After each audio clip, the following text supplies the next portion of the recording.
Dulu berat aku 114 kilo. Walaupun nggak makan lemak. Yes. Karena tubuh nggak mau gulanya tetap tinggi. Yes. Jadi, saya nggak makan lemak kok. Saya makan nasi sepiring doang kok. Yes. Nah, nasi sepiring itu gulanya memang cuma 100 miligram. Ini aku temukan di ketofastosis. Makanya bilang, Amazing sekali. Mas Tio itu tidak menemukan sesuatu yang baru ya. Yeah, yeah. It's not a new lifestyle. Itu yang benar. Nah, tapi kan nggak make sense dalam teori evolusi manusia kalau dia harus minum, wah aku mau berburu hewan, minum kue manis dulu. Make sense nggak? Tidak bisa stay dalam bentuk aslinya. Oh, aku makan protein yang banyak. Harapanku nanti disimpannya jadi otot. Harap. Aku juga mau kalau gitu, gak usah ke gym, minum aja whey yang banyak. Aku tiba-tiba besok kayak Arnold. Selesai kan? Halo semua, thank you so much sudah join lagi ke YouTube channel Felix Zulhendri. Jadi kita bakalan interview the amazing Mas Tio, pendiri dari Ketofastosis Indonesia. Ini banyak sekali pertanyaan yang gue mau nanya nih. Mas, sebelum kita mulai, boleh ceritain sedikit gak ya background-nya Mas? Cerita background kenapa Mas bisa tertarik untuk ngebentuk komunitas Ketofastosis ini? Sebetulnya sih komunitas ini berdirinya pertama kali 2016 ya. Background-nya aku, kalau dari pendidikan, aku nggak ada hubungannya sama nutrisi, karena aku lulusan elektro. Oh wow. Ya, lulusan elektro Trisakti kebetulan. Dan aku juga dulu kerjanya juga di bidang masih berhubungan ya, komunikasi, telekomunikasi. Terus aku sekitar 2002, 2003 ya, aku wira swasta sampai sekarang. Aku industri cat otomotif. Oh, iya. Sampai sekarang. Terus setelah itu, setelah menikah, kebetulan setahun setelah menikah kita dikaruniai anak, namanya Alif. Nah, Alif ini anak berkebutuhan khusus. Pada saat dia lahir, dia mengalami, tadinya kita kan nggak begitu tahu ya. Awalnya sudah sempat ketahuan sih di USG 4 dimensinya ada kelainan di otaknya. Tapi ya kita masih di 7-8 bulan kehamilan udah pernah dicek. Dokternya curiga otak kirinya ini kayak kosong gitu. Kita kan juga kaget, shock kan waktu 4 dimensi itu. Nah, akhirnya ya kita jalanin aja lah, bismillah. Setelah lahir, alhamdulillah terlihatnya normal, terlihatnya. Cuman kalau nggak salah di berapa bulan gitu ya, kalau nggak salah 3-4 bulan, dokter anaknya bilang nih ada parachute sign. Jadi tangan kanannya sama tangan kirinya nggak seimbang nih motoriknya, perkembangan motoriknya. Nah, kita keinget lagi nih waktu masa lalu, waktu di USG 4 dimensi itu, kita keinget lagi, jangan-jangan ya. Tapi ya kita masih ambil positif lah. Yep. Jadi kalau orang tua itu kan biasanya kan berharap terbaik. Jadi kita berusaha, kayaknya bagus lah, bismillah. Nah, seiring perjalanan, akhirnya kalau nggak salah sekitar umur 5-6 bulan gitu, tiba-tiba dia kejang. Nah, kejang. Jadi dibawa ke rumah sakit Bunda waktu itu. Terus dia dibilang, ini kejang. Nah, abis itu kan berarti kan nama dokternya disuruh MRI. Baru ketahuan. Anakku akhirnya memang otak kirinya itu memang ternyata ventrikelnya membesar. Itu disebutnya kalau bahasa medisnya ventrikulomegali. Jadi ventrikel kiri otak, tempat sirkulasi cairan otak ya, cerebrospinal fluidnya itu melebar, ya kayak berdilatasi lebar gitu. Jadi abnormalitas. Itu sudah ketahuan dari 7-8 bulan kandungan, 4 dimensi waktu itu kan. Jadi vonisnya ialah cerebral palsy, kelumpuhan otak. Waktu itu diagnosanya seperti itu, dan ya sorry dikit, vonisnya agak serem ya. Jadi kayak udah dibilang sama dokter anaknya, sama profesor juga waktu itu, udah ada profesor ini ya, aku nggak usah sebut nama ya, juga bilang kalau ini prognosisnya nggak bagus. Ya kalau kita mungkin Mas pernah lihat anak-anak cerebral palsy ya? Pernah. Yes. Ya kebanyakan mereka kan secara disabilitasnya kelihatan banget ya. Yes. Mereka kadang-kadang sampai tangan kakinya melengkung, kemampuan berbicara, melihat, pendengaran terganggu semua. Nah jadi waktu itu vonisnya juga sama. Aku dibilang anakku nggak bakal bisa jalan, terus bakal terganggu macam-macam lah berbagai vonisnya. Nggak bakal bisa mandiri, karena dia bakal disabilitasnya berat, karena dia melihat dari otaknya ini, ventrikelnya ini besar sekali gitu loh pelebarannya, jadi kayak kosong gitu. Jadi di umur 7-8 bulan itu dokternya nggak yakin kalau ini masih bisa reverse, ini udah CP lah, jatuhnya cerebral palsy, dan kita waktu itu disarankan untuk ya udah fisioterapi aja gitu-gitu, dan dikasih obat untuk ngontrol kejangnya. Yap, yap. Ya kan, sejak kejang pertama itu kan dia mulai sering kejang kan setelah itu. Nah, tapi waktu itu aku nggak tahu, buta sama sekali, nggak ngerti mengenai apa itu kesehatan ya. Karena jujur aku sendiri dulu bukan orang yang menjaga kesehatan. Dulu berat aku 114 kilo. Ya, 114 aku prediabetes ya, HbA1c ku lumayan tinggi, 7 komaan. Dan aku 114 kilo beratnya. Mungkin kalau lihat sekarang memang nggak kalah jauh ya. Luar biasa. Ya, tapi dulu aku waktu ada Alif pertama itu, aku merit pun juga dengan berat badan di atas 100 kilo. Sampai aku Alif lahir itu 114 kilo terakhir penimbang itu. Nah, berarti kan aku orang yang tidak mengerti kesehatan, apalagi nutrisi kan. Yes. Yep. Nah, tapi aku dikasih suatu tantangan, yaitu anakku kebetulan mengalami cerebral palsy nih. Dan vonis dokter yang serem itu membuatku takut. Betul. Dan seakan-akan memang ya udah terjadi, pasrah. Tapi mungkin karena aku anak teknik ya. Yeah. Jadi aku pengen tahu gitu. Kalau kayak mobil ini kalau misalnya rusak kan pasti ada yang bisa diakalin. Ya pasti bisa lah ada cari masalah. Walaupun aku nggak ngerti sama kesehatan, aku cari masalahnya. Jadi waktu itu aku kayak istilahnya hunting, setiap ke dokter, aku nanya-nanya sama dokter. Tapi ya mohon maaf, dokter sendiri kan kalau di tengah itu kan aku nanya-nanya hal yang agak kompleks sedikit kan mereka bilangnya, kamu nggak bakal ngerti lah, gitu lah kan, istilahnya gitu kan. Jadi aku bertanya, ini kenapa dok? Jadi aku ada di rumah sakit waktu itu, ke rumah sakit Pondok Indah, ada dokternya yang aku ke sana, aku nanya, dok ini sebetulnya Alif ini kenapa sih cerebral palsy itu gimana sih? Kok bisa ada ventrikulomegali, kok ada pelebaran? Ya, itu karena mielinnya tipis, jadi ventrikelnya membesar. Nah, kata mielin itu kan aku penasaran, apa sih mielin itu? Yeah. Ya, setelah aku jadinya aku sifatnya otodidak. Aku belajar sendiri semuanya, jadi aku cari tahu apa itu mielin. Mielin itu ternyata, jadi kalau kita di otak itu kalau kita MRI kan ada white matter, di otak kita kan ada white matter kan.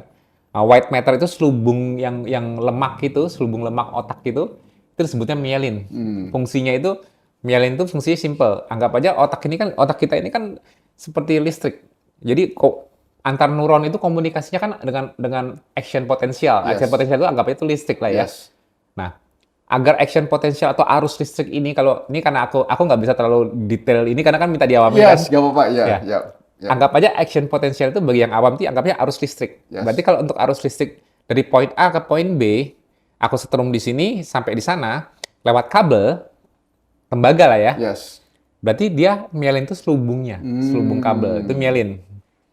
Nah, agar gerak action potensial ini dari A ke B ini bagus, otomatis kan distorsinya harus rendah, otomatis selubungnya harus bagus. Nah, ya kan mielinnya harus bagus. Sedangkan anakku Mas Alif mengalami penipisan mielin, ya kan? Nah, jadi distorsinya. Jadi dia sebetulnya bukan kayak orang stroke yang putus jalurnya, bukan. Dia jalurnya ada, cuman dia nggak, kanan dan kirinya nggak seimbang antara sisi kanan kirinya. Jadi seperti orang stroke, tapi sebetulnya dia tidak stroke. Dia hanya mielinasinya nggak sempurna, kata dokternya sejak dari kandungan. Nah, jadi bagaimana cara menebalkan mielin? Kan pertanyaannya simpel gitu kan. Kalau namanya anak teknik ya, kalau tipis apa gimana? Gimana caranya? Tebel ini gimana ya? Harus makan apa? Aku browsing, aku cari-cari dulu ya. Ada di Australia dulu, aku nggak sebutin merek, suplemen namanya bovine myelin. Jadi myelin dari otak sapi ekstra. I see. Itu ditujukan dulu bukan untuk CP. Itu ditujukan dulu untuk orang yang mengalami autoimun, multiple sclerosis, yang mengalami imunnya nyerang mielinnya dia, namanya multiple sclerosis. Itu kayak suplemen tambahan buat orang-orang autoimun multiple sclerosis. Cuman aku basicnya aku berpikir, kan sama-sama mielin. Mudah-mudahan mielin anakku bisa tebel dengan ini. Sampai aku dulu beli, nggak ada efeknya. Ya namanya bodoh ya. Namanya ngetes-ngetes. Ngetes-ngetes ya, kita kan mau cari tahu ya. Akhirnya di situ ya, aku belajar. Akhirnya aku belajar fisiologi dari dasar manusia, apa cara kerja dan sebagainya, terutama seputar otak dulu yang aku pelajari karena masalah anakku di otak. Ya akhirnya aku menemukan, lucunya gini, ternyata mielin itu kita makan mielin, dicerna, masuk ke dalam usus kita, diserap ke darah, itu bentuknya sudah bukan mielin lagi. Betul. Karena mielin itu kan protein. Jadi kalau dimasuk orang nutrisi ngerti, apapun yang kita makan, yang nyebrang ke darah, yang masuk lewat hepatic portal maupun lymphatic portal, itu basic bahan baku. Jadi kita misalnya contohkan mas orang nutrisi, kita makan ikan, telur, ayam, Ya, itu kan nama. betul. Yang masuk ke darah lewat hepatic portal, cuman glukos sama amino acid, Yes. gula dan protein, struktur proteinnya yang Yap. basic. Itu kita makan lemak. Kalau lemak yang rantai pendek maupun medium bisa lewat hepatic portal, Ya. namanya triglycerid. Tapi kalau yang rantai panjang harus lewat lymphatic portal. Itu Iya. dari apapun makanannya, ikan, telur, ayam, daging, orang nama-nama yang kita tahu, ternyata tubuh taunya cuman basic kan. Yes. Jadi kalau kita makan mielin, suatu struktur protein Ya, jadinya dari sapi, yang kita serap apa? Amino acid. Ya. What for? Ya Yes, kan? yes, yes. Nah, jadi nggak bisa menggantikan di otak. Itu aku konyolnya dulu kan aku nggak ngerti nutrisi ya. Nah, tapi aku belajar fisiologinya. Nah, dan ternyata aku pelajari lebih lanjut, mielin itu ternyata bahan bakunya cuma satu yang paling penting. Kolesterol. Ternyata sintesis mielin itu berasal dari jalur mevalonate pathway. Jadi mevalonate pathway diteruskan menjadi jalur pembentukan mielin. Nah, I see. itu mevalonate itu pembentukan kolesterol. Nah, terus aku pikir lagi, berarti butuh kolesterol untuk bentuk mielin. Yeah. Apakah harus makan kolesterol? Ternyata jawaban juga sama. Secara fisiologi, otak manusia itu pembuluh darahnya beda dengan pembuluh darah di sistemik. Pembuluh darah yang di otak itu disebutnya namanya blood-brain barrier, pembuluh darah tebal. Itu tidak bisa menyeberangkan berbagai macam substrat seperti pembuluh darah biasa. Jadi kolesterol kita setinggi apapun di darah itu tidak bisa naik ke otak. Ternyata gitu. Jadi di otak itu otak tidak bisa mengambil kolesterol dari darah. Kalau di darah itu kan kolesterol kalau Mas tahu kan dibawa oleh partikel lipoprotein, contohnya kayak LDL atau chylomicron kalau dari makanan. Tapi partikel ini tidak bisa diserap ataupun menyeberang ke otak. Jadi bagaimana otak bisa mendapatkan kolesterol untuk sintesis salah satunya mielin? Contohnya nih, mungkin orang awam tahu kenapa kita takut makan otak sapi. Oh. Takut apa sih kalau makan otak sapi? Kita otak sapi takut apa? Prionnya kan? Takut kolesterol. Oh, kolesterol. Oh, karena otak sapi kan berlemak kan? Iya. Bener nggak? Gitu. Bener nggak? Yes. Orang suka takut makan otak sapi itu karena otak sapi berlemak. Yes. Ya kan, berlemak dan tinggi kolesterol. Nah, sekarang aku tanya, otak manusia apakah tidak tinggi kolesterol juga? Betul. Kan beda otak sapi dengan otak manusia kan hanya otak manusia lebih besar ukurannya dan prefrontal cortexnya lebih besar, makanya kita berakal.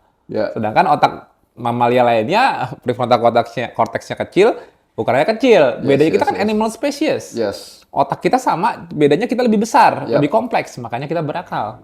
Tapi strukturnya sama, kita itu tinggi kolesterol otaknya. Berarti kan untuk perkembangan otak itu kan butuh kolesterol. Yes. Tapi how? Gimana caranya lewat? Secara fisiologi aku penasaran, how? Kolesterol tidak bisa menyeberang blood-brain barrier. Makan kolesterol percuma. Sedangkan otak untuk pertumbuhan anak yang berkembang itu butuh kolesterol. Untuk membentuk neuron, neurogenesis, mielinasi. Istilahnya butuh lemak dan jumlah besar di otak. Tapi lemak di makanan, kita makan lemak nih trigliserid, ataupun trigliserid di darah, itu juga nggak bisa nyebrang ke otak. Oh, I see. Jadi kan konyol.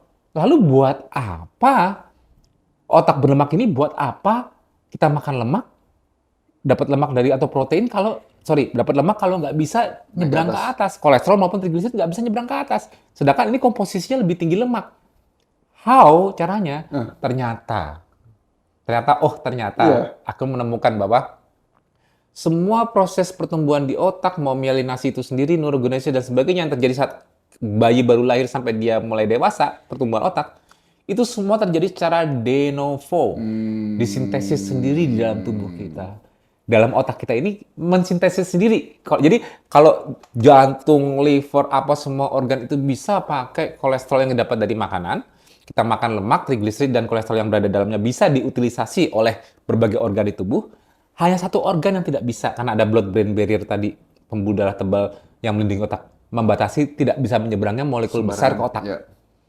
Ternyata kolesterol dan trigliserid, lemak dan kolesterol yang dibutuhkan otak untuk pertumbuhan itu, atau perbaikan apapun, itu harus de novo sintesis sendiri. Hmm. Nah, kalau harus sintesis sendiri, kan nggak ngaruh kita makan kolesterol dan itu. Ya, ya. Jadi sekarang kalau dia sintesis sendiri kan pasti ada bahan baku. Betul. Nah, jadi aku mulai searching apa sih bahan bahan bakunya kolesterol di otak. Karena tujuannya jadi aku kayak orang urut kabel. Kalau anak tadi kan urut kabel kan.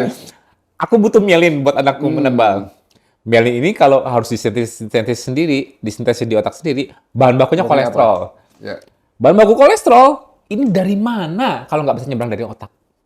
Diurut ke belakang, ternyata baru ketemu. Disitulah aku berkenalan dengan yang namanya beta hidroksibutirat atau disebutnya keton. Jadi aku tahu ketosis itu atau keton itu tidak ada hubungannya dengan diet maupun ketogenic diet. Aku taunya dalam usahaku mencari mielin. Oh, I see. Jadi aku nggak ngerti dulu, aku nggak walaupun aku dulu 114 kilo, aku tidak diet ketogenik. Ngerti. Aku nggak ngerti, aku nggak tahu itu apa keto. Istilahnya zaman dulu itu ya, sekitar 14 tahun yang lalu ya. Ini kan udah 14 tahun yang lalu ya. Iya. 14 tahun yang lalu itu nggak ada itu diet ketogenik terkenal kayak sekarang. Betul. Dulu itu ketogenik itu sangat tidak terkenal. Mungkin hanya omongan beberapa karena untuk fungsi terapeutik anak epilepsi aja. Yes, Hah? ya. Kalau yang diet itu dulu mungkin kalau yang mirip-mirip keto itu mungkin dulu Atkins apa mungkin. Atkins Iya, mungkin dulu Atkins diet. yang masih itu Atkins diet. Yes. Tapi aku nggak ngelirik juga Iya, karena nggak ada hubungannya. Jadi aku tahu keton itu bukan dari diet. Keton itu dalam usahaku mencari bahan baku mielin anakku. I Disitulah see. aku kalau ternyata untuk mensintesis kolesterol yang bisa menghasilkan mielin ini butuh keton, Ya. bagaimana cara mendapatkan keton di anakku? Aku searching lagi. Nah, 14 tahun yang lalu, kalau kita klik keton Ya. di PubMed atau search engine, asalnya bukan tertulis langsung diet keto, enggak. Bukan. Jadi dulu keton itu lebih sering diteliti untuk Diabetes, efek orang, selain diabetes itu kan patologi ya, Oh ya. lebih banyak diamati dalam kondisi normalnya pada orang yang mengalami starvation.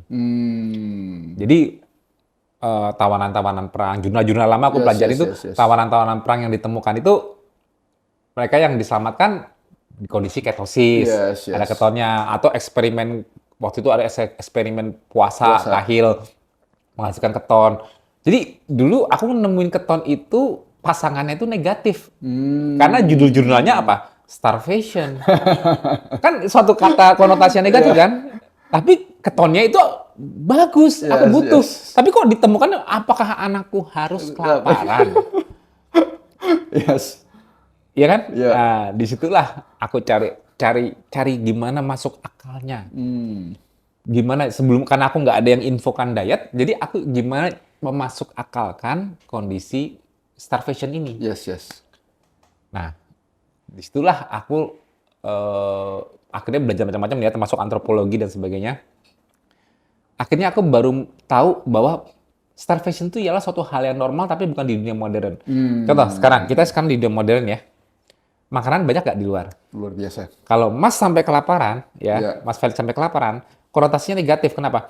Karena Mas antara sengaja tidak makan benar kelaparan, atau Mas nggak punya duit, Betul. beli makanan, dua jelek. Jadi kelaparan tidak makan itu suatu hal yang jelek kalau di dunia modern, karena makanan ada kok bisa nggak makan. Yap. Nah, tapi mau tau nggak kapan starvation ini merupakan suatu hal yang vocab yang normal, yang wajar biasa. terjadi. Mau tau nggak kapan? Kapan? Jutaan tahun manusia hidup di bumi. Ternyata jutaan tahun hidup di bumi, starvation itu bukan hal yang negatif.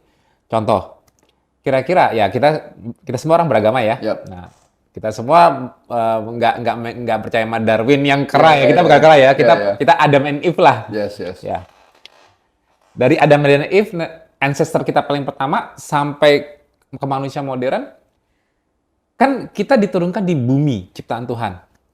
Bumi ciptaan Tuhan itu sudah ada makanan, terus dia ada yang jualan, panen dan sebagainya. Apa liar? Liar. Wild, Yap. ya kan? Di situ ada makanan buat spesies-spesiesnya, termasuk spesies manusia Yap. yang diturunkan ke bumi. Jadi Tuhan menciptakan spesies-spesies, tapi juga diberi naungannya, oke? Di kondisi liar ini, makanan itu suatu hal yang pasti atau belum tentu? Belum tentu. Tergantung effort kita mencarinya Yes. kan. Karena tidak ada makanan yang mendatangi kita. Kalau sekarang kita bisa pesan online, kalau di sana kalau kita nggak bergerak, nggak mencari makan, Ya. dan di kondisi mencari makan itu suatu hal yang belum tentu didapatkan hari itu juga misalnya, dan harus butuh effort, Betul. betul kan? Betul. Nah, itu berarti manusia itu sifatnya itu untuk makan itu ialah sifat dia harus investasi dulu. Menginvestasikan waktu mencarinya, menginvestasikan aktivitas fisik, Yes. mencari bergerak sebelum dia dapat rewardnya yaitu makanan untuk survivalnya dia. Sehingga dia tidak mati karena basic insting semua spesies di bumi ini kan mencari makan. Betul. Kucing, anjing, kuda, apapun itu kan insting dasarnya ialah mencari makan supaya dia bisa tetap hidup. Yes. Sama seperti manusia. Jadi manusia itu ternyata normalnya, kalau sekarang kita, mungkin ya kita sekarang mikirnya, aku mau kerja nih, Ya. makan dulu Makan ah, dulu. tenaga kan. Ya, ya, Nah, ya. ini kan normalnya sekarang. What is normalnya itu ternyata Bukan sesuatu yang normal. bukan satu yang normal. Kalau kita lihat basic desainnya alam, di bumi ini semua spesies sejak bangun pagi, contoh kita lirik spesies kucing. Bangun pagi dia makan dulu baru jalan-jalan apa dia cari makan? Betul. Lihat spesies lain. Sama halnya spesies manusia. Dia harus bergerak dulu, lari dulu, nyari dulu, usaha dulu, mikir dulu. Putar kan, nyari makan kan nggak cuma fisik, putar Betul. otak kan? Betul. Benar nggak? Nah, pertanyaannya cuma satu. Kok bisa? Sedangkan yang kita lihat sekarang, kalau orang harus aktivitas fisik tinggi, misalnya atau olahraga, tapi belum makan sampai jam 12, kira-kira apa yang terjadi, Mas? Ya. Katanya gemeteran lah, pusing lah, gitu-gitu. Semua gejala yang disebut namanya hipoglikemia. Yes. Hipoglikemia itu kan kondisi gula darah turun, sehingga menimbulkan gejala yang disebut namanya neuroglikopenia. Jadi hipoglikemia, kurangnya gula, tapi imbasnya otak juga kurang gula. Yes, yes, yes. Sehingga mengalami neuroglikopenia. Neuronya kurang glikopenia. Nah, otak kurang gula, efeknya otaknya menembakkan sinyal stres, adrenergic ke tubuh, muncullah semua gejalanya. Palpitasi, Yes, semuanya yes, yes, gejala-gejala yes, yes. adrenergic. Jadi kayak anxiety Yes, dan sebagainya. Yes, yes. Ya kan? Yep. Nah, kalau itu normal-normal yang dianggap sekarang bahwa, tuh kan, sarapan penting, make sense nggak? Nggak make sense kan? Nggak Ya. make sense untuk evolusi manusia. Iya, kenapa bisa begitu kan? Kenapa bisa begitu? Iya, iya, Why-nya iya. kan di sana Yes, kan? yes. Nah, ternyata aku jadi menemukan lagi desainnya, Mas. Jadi ternyata manusia itu, karena aku orang teknik ya, Iya. manusia itu aku anggap seperti mobil. Mas kesini tadi bawa mobil kan? Iya, Ah, bawa. oke. Mobilnya ada tangki bensin nggak? Ada. Nah, kalau pagi Mas nyalain mobil, ya aku mau ngawamkan Iya, iya, fisiologi iya, nih ya, iya, mau ngawamkan fisiologi. Kalau pagi Mas menyalakan mobil, mau kemanapun untuk aktivitas Mas, Mas pagi-pagi buka garasi, isi bensin pakai jerigen dulu, terus nyalain mobil jalan, apa jalan dulu pakai kalau kurang baru ke Iya. pom bensin? Pakai dulu kurang baru ke pom bensin. Betul? Iya. Isi pagi-pagi dengan jerigen kan? Yes. Karena selalu ada Iya. bensin dari kemarin yang sudah isi bensin lagi, betul nggak? Betul, betul, betul. Nah, jadi agar performa mobil ini bisa dipakai kapan aja dari pagi untuk usaha dulu sebelum isi bensin, harus ada bensinnya. Nah, desain manusia gimana? Sama juga harusnya. Sama dong. Iya. Kan aku udah bilang kalau di alam liar, kalau kita masih hidup di bumi yang murni ciptaan Tuhan seperti desain awalnya manusia, kita tidak akan pagi-pagi tidak ada tukang bubur yang siap dibeli. Tidak bisa buka kulkas yang tinggal ngambil Yes, makanan. yes, Nggak yes, ada yes. kan? Iya. Konsep itu nggak berlaku lagi kan? Nah, make sense-nya ialah kita harus investasi dulu, bergerak, mencari. Di kondisi makan apa enggak? Tidak makan. Fasting. Ya. Fasting tapi involuntary. Jadi kalau sekarang orang fasting itu voluntary. Voluntary. Apa? Ada makanan, aku absen. Ya. Fasting. Kalau dulu nggak ada yang namanya fasting. Involuntary. Ya, ya. Mau nggak mau Mau kamu nggak mau. fasting. Karena kamu terbangun tanpa makanan di pagi hari. Di guamu kamu nggak bisa buka kulkas misalnya di gua. Betul nggak? Yes. Oke. Jadi manusia itu normalnya itu selalu menggunakan bensinnya dia sendiri dulu. Sama seperti kita mengeluarkan mobil dari garasi. Pertanyaan paling simpel. Tangki bensin manusia di mana sih? Lemak harusnya kan. Yes. Yes. Tangki bensin kita di pipi, Yes, yes, perut, yes. paha, di bawah kulit kalau dicubit tebel itu ialah adipose tissue atau tangki bensin. Yes. Konyolnya yang fenomena kita lihat sekarang, semakin gemuk seseorang alias tangki bensinnya isinya Banyak. makin banyak, kira-kira makin tahan lapar apa makin cepat lapar? Makin cepat lapar. suatu keanehan dari desain. Gila, luar biasa sekali. Kalau kita orang teknik, aneh nih desain. Ini Yes. mobil udah aku desain dengan tangki bensin besar, tapi kok dia bolak-balik ke pom bensin? Iya. Suatu hal yang konyol kan? Yes. Nggak masuk akal kan? Nah, sebagai anak teknik kita nggak nerima dong kayak gitu. Yes. Something wrong nih dengan teori-teori sekarang. Kenapa kita nggak bisa mengakses bensin kita sendiri? Yes. Nah, kalau aku mengawamkan, ya, aku sebetulnya mau jelasin secara neurologi kalau dokter-dokter, tapi karena ini awam, Oh, iya. aku selalu analogi dengan mobil kalau untuk orang awam. Oke, mobil itu untuk bisa bergerak dan sebagainya, anggap aja wheels-nya semuanya itu untuk bergerak, kita nyetir kemana-mana, itu ialah sistem lokomotor kita, anatomi kita, tangan, kaki, ini lokomotor kita kan. Kita bergerak kemana-mana kan. Yap. Nah, sekarang, tapi yang menggerakkan mobil itu engine-nya yang di depan kan. Yes. Sumber putaran awal dari dia hanya ditransmisikan ke berbagai wheels-nya lewat sistemnya, sehingga dia bergerak. Tapi yang menggerakkan pertama siapa? Mesinnya kan? Mesin, ya. Mesin di depan kan yang memutar kan, gerak-gerak pistonnya kan. Nah, kalau mobil di situ, di engine-nya, manusia engine-nya di mana? Manusia engine gimana? Ayo. Jantung. Jantung berdetak untuk memompa sirkulasi darah. Darah. Anggap aja itu pompa oli. Betul. Engine-nya manusia ya. Otot-otot kita harusnya. Otot-otot kita itu anggap aja kayak Piston. torsinya, kemampuan Oh, torsinya iya. apa untuk giginya. Yes. Ya, kalau giginya semakin giginya rendah maju itu anggap otot-otot kita. Tapi siapa yang memerintahkan seluruh tubuh? Exactly. Ternyata motornya kita. manusia ialah otak. Yap. Walaupun ototku sebesar ini, misalnya aku bisa ngangkat 20 kilo satu tangan, kalau jalurnya aku potong di otak, Yes. naudzubillah zalik, misalnya aku stroke, bisa nggak? Kepake nggak otot segede gini? Betul. Nggak ada gunanya. Sebesar apapun ototnya ada gunanya nggak kalau jalurnya nggak ada? Yes. Nggak ada kan? Yap. Jadi yang utama untuk menggerakkan tubuh kita untuk bergerak, untuk berpikir, untuk who we are, semua itu apa sih organ terpenting? Brain. Otak kan? Yes. Nah, jadi kalau sampai seseorang merasa lemes, berdebar, kenapa? Masalahnya ototnya nggak dapat bensin, jantungnya nggak dapat bensin, livernya nggak dapat bensin, kakinya nggak dapat bensin, atau otaknya nggak dapat bensin. Ternyata bingung mencari-cari. Ternyata kuncinya ialah gimana otak dapat mengakses tangki bensin. Yes. Aku rewind ke belakang. Tangki bensinnya apa tadi namanya? Tangki bensinnya lemak. Lemak. Oke. Pertanyaannya, seperti yang aku jelaskan di awal. Karena di otak ada blood-brain barrier, pembuluh darah tebal yang melindungi otak, sehingga trigliserid, lemak maupun kolesterol tidak bisa masuk ke otak. Lalu, how otak sebagai organ terpenting motor bisa melihat tangki bensin? Itu harus di breakdown dulu ya. Ini fenomena yang aku temukan sampai aku kaget pertama. Aku temukan secara otodidak dan mungkin aku nggak tahu di dunia medis dipelajari apa enggak. Aku kan nggak sekolah kedokteran. Yap. Tapi kok nggak bisa melihat fenomena ini? Karena aku gini, aku satu hal yang konyol. Kalau aku yakin Tuhan itu kalau menciptakan makhluknya sempurna. Yes, Kita yes. sebagai manusia menciptakan sesuatu tidak bisa sempurna, tapi kita inginnya sempurna. Betul. Kita pengen perfect kalau menciptakan sesuatu kan. Yes. Kalau aku disuruh membuat mobil, bodoh kalau aku buat lagi bensin, tapi mesin nggak bisa ngambil bensin. Iya, betul. Bodoh nggak aku? Yes. Bodoh kan? Bodoh. Nah, dan aku yakin Tuhan tidak bodoh. Yes. Kalau manusia itu tangki bensin terbesarnya ialah lemak. Oke, sebelum lanjut lebih jauh, sekarang biar sepakat dulu, kadang-kadang orang awam berpikirnya tangki bensin kita itu ialah gula. Gula. Yes.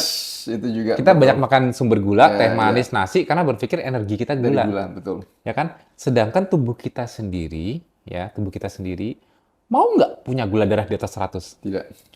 Selama masih sehat, Mas Felix masih sehat, mau makan karbo sekalipun, begitu makan selama masih sehat, tubuhnya buru-buru sekretkan insulin Betul. agar gulanya kembali turun di bawah 100. Sepakat? Betul, sepakat. Walaupun satu piring ini menyumbang gula yang jauh lebih tinggi dibanding 100 mg, nggak ngaruh. Selama masih sehat, responnya bagus, diturunin lagi kok. Betul. Akhirnya dituruninnya caranya gimana? Antara dimasukin ke glikogen di otot, kalau udah penuh, akhirnya liver bertugas merubah gula menjadi lemak, terus simpen di tangki bensin, pipi perut paha. Ya kan? Walaupun nggak makan lemak. Yes. Karena tubuh nggak mau gulanya tetap tinggi. Yes. Jadi, saya nggak makan lemak kok, saya makan nasi sepiring doang kok. Yes. Nah, Nasi Spring itu gulanya memang cuma 100 mg. 100 Betul. mg per desiliter darah, 100 mg per desiliter itu di dalam 5 liter darah, itu cuma 2 sendok teh. Betul Gula sekali. pasir. Kalau dimasukin lebih dari itu, tubuh mengembalikan ke posisi 2 sendok teh, harus berubah dalam bentuk lain dong. Kemana yang bisa disimpan agar gulanya tidak tetap di darah setinggi itu? Lemak kan? Yes. Kembali ke tangki bensin. Jadi, secara nutrisi, apapun yang kita makan, kalau ekses, selalu disimpan menjadi bensin cadangan. Yes. Cadangan. Yes. Ya kan, cadangan di bawah kulit. Ya. Apapun yang dimakan loh. Tidak bisa stay dalam bentuk aslinya. Oh, aku makan protein yang banyak. Harapanku nanti disimpannya jadi otot. Harap. Aku juga mau kalau gitu. Gak usah ke-gym. Minum aja whey yang banyak. Aku tiba-tiba besok kayak Arnold.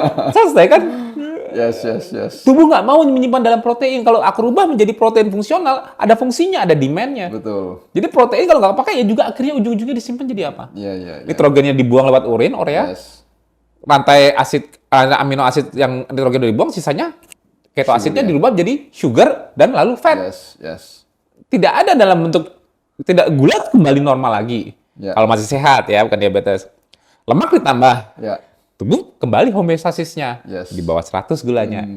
Ya kan? Nitrogen yang lebih, nggak ngaruh dia minum whey banyak-banyak, nggak kepake kok, nggak ada yang perlu di-repair, Yes, pipisin. buang. Ya. Urea. Selesai kan? Betul. Nah, jadi ternyata itu rahasianya. Semua yang kita makan disimpan jadi lemak. Kalau Tuhan mendesain lemak itu selalu menjadi tangki bensin, dan Tuhan juga mendesain, kita sepakat ya, motor utama yang membuat kita manusia ialah otak. Kok agak konyol ya? Kenapa kok otak pembuluh darahnya itu tebal dan tidak mengizinkan lemak masuk?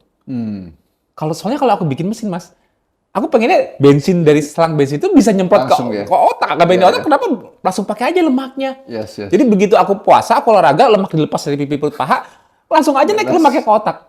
Tapi kok nggak bisa ya? Itu yang aku buat bertanya-tanya. Ya. Itu yang mungkin aku nggak tahu para peneliti mikirin ini apa enggak, tapi aku menemukannya sebagai seorang anak teknik. Ya. Disitulah aku baru mendapatkan kebenarannya. Ternyata apa? Ternyata otak itu di blood-brain barrier itu cuma bisa menyeberangkan partikel-partikel kecil.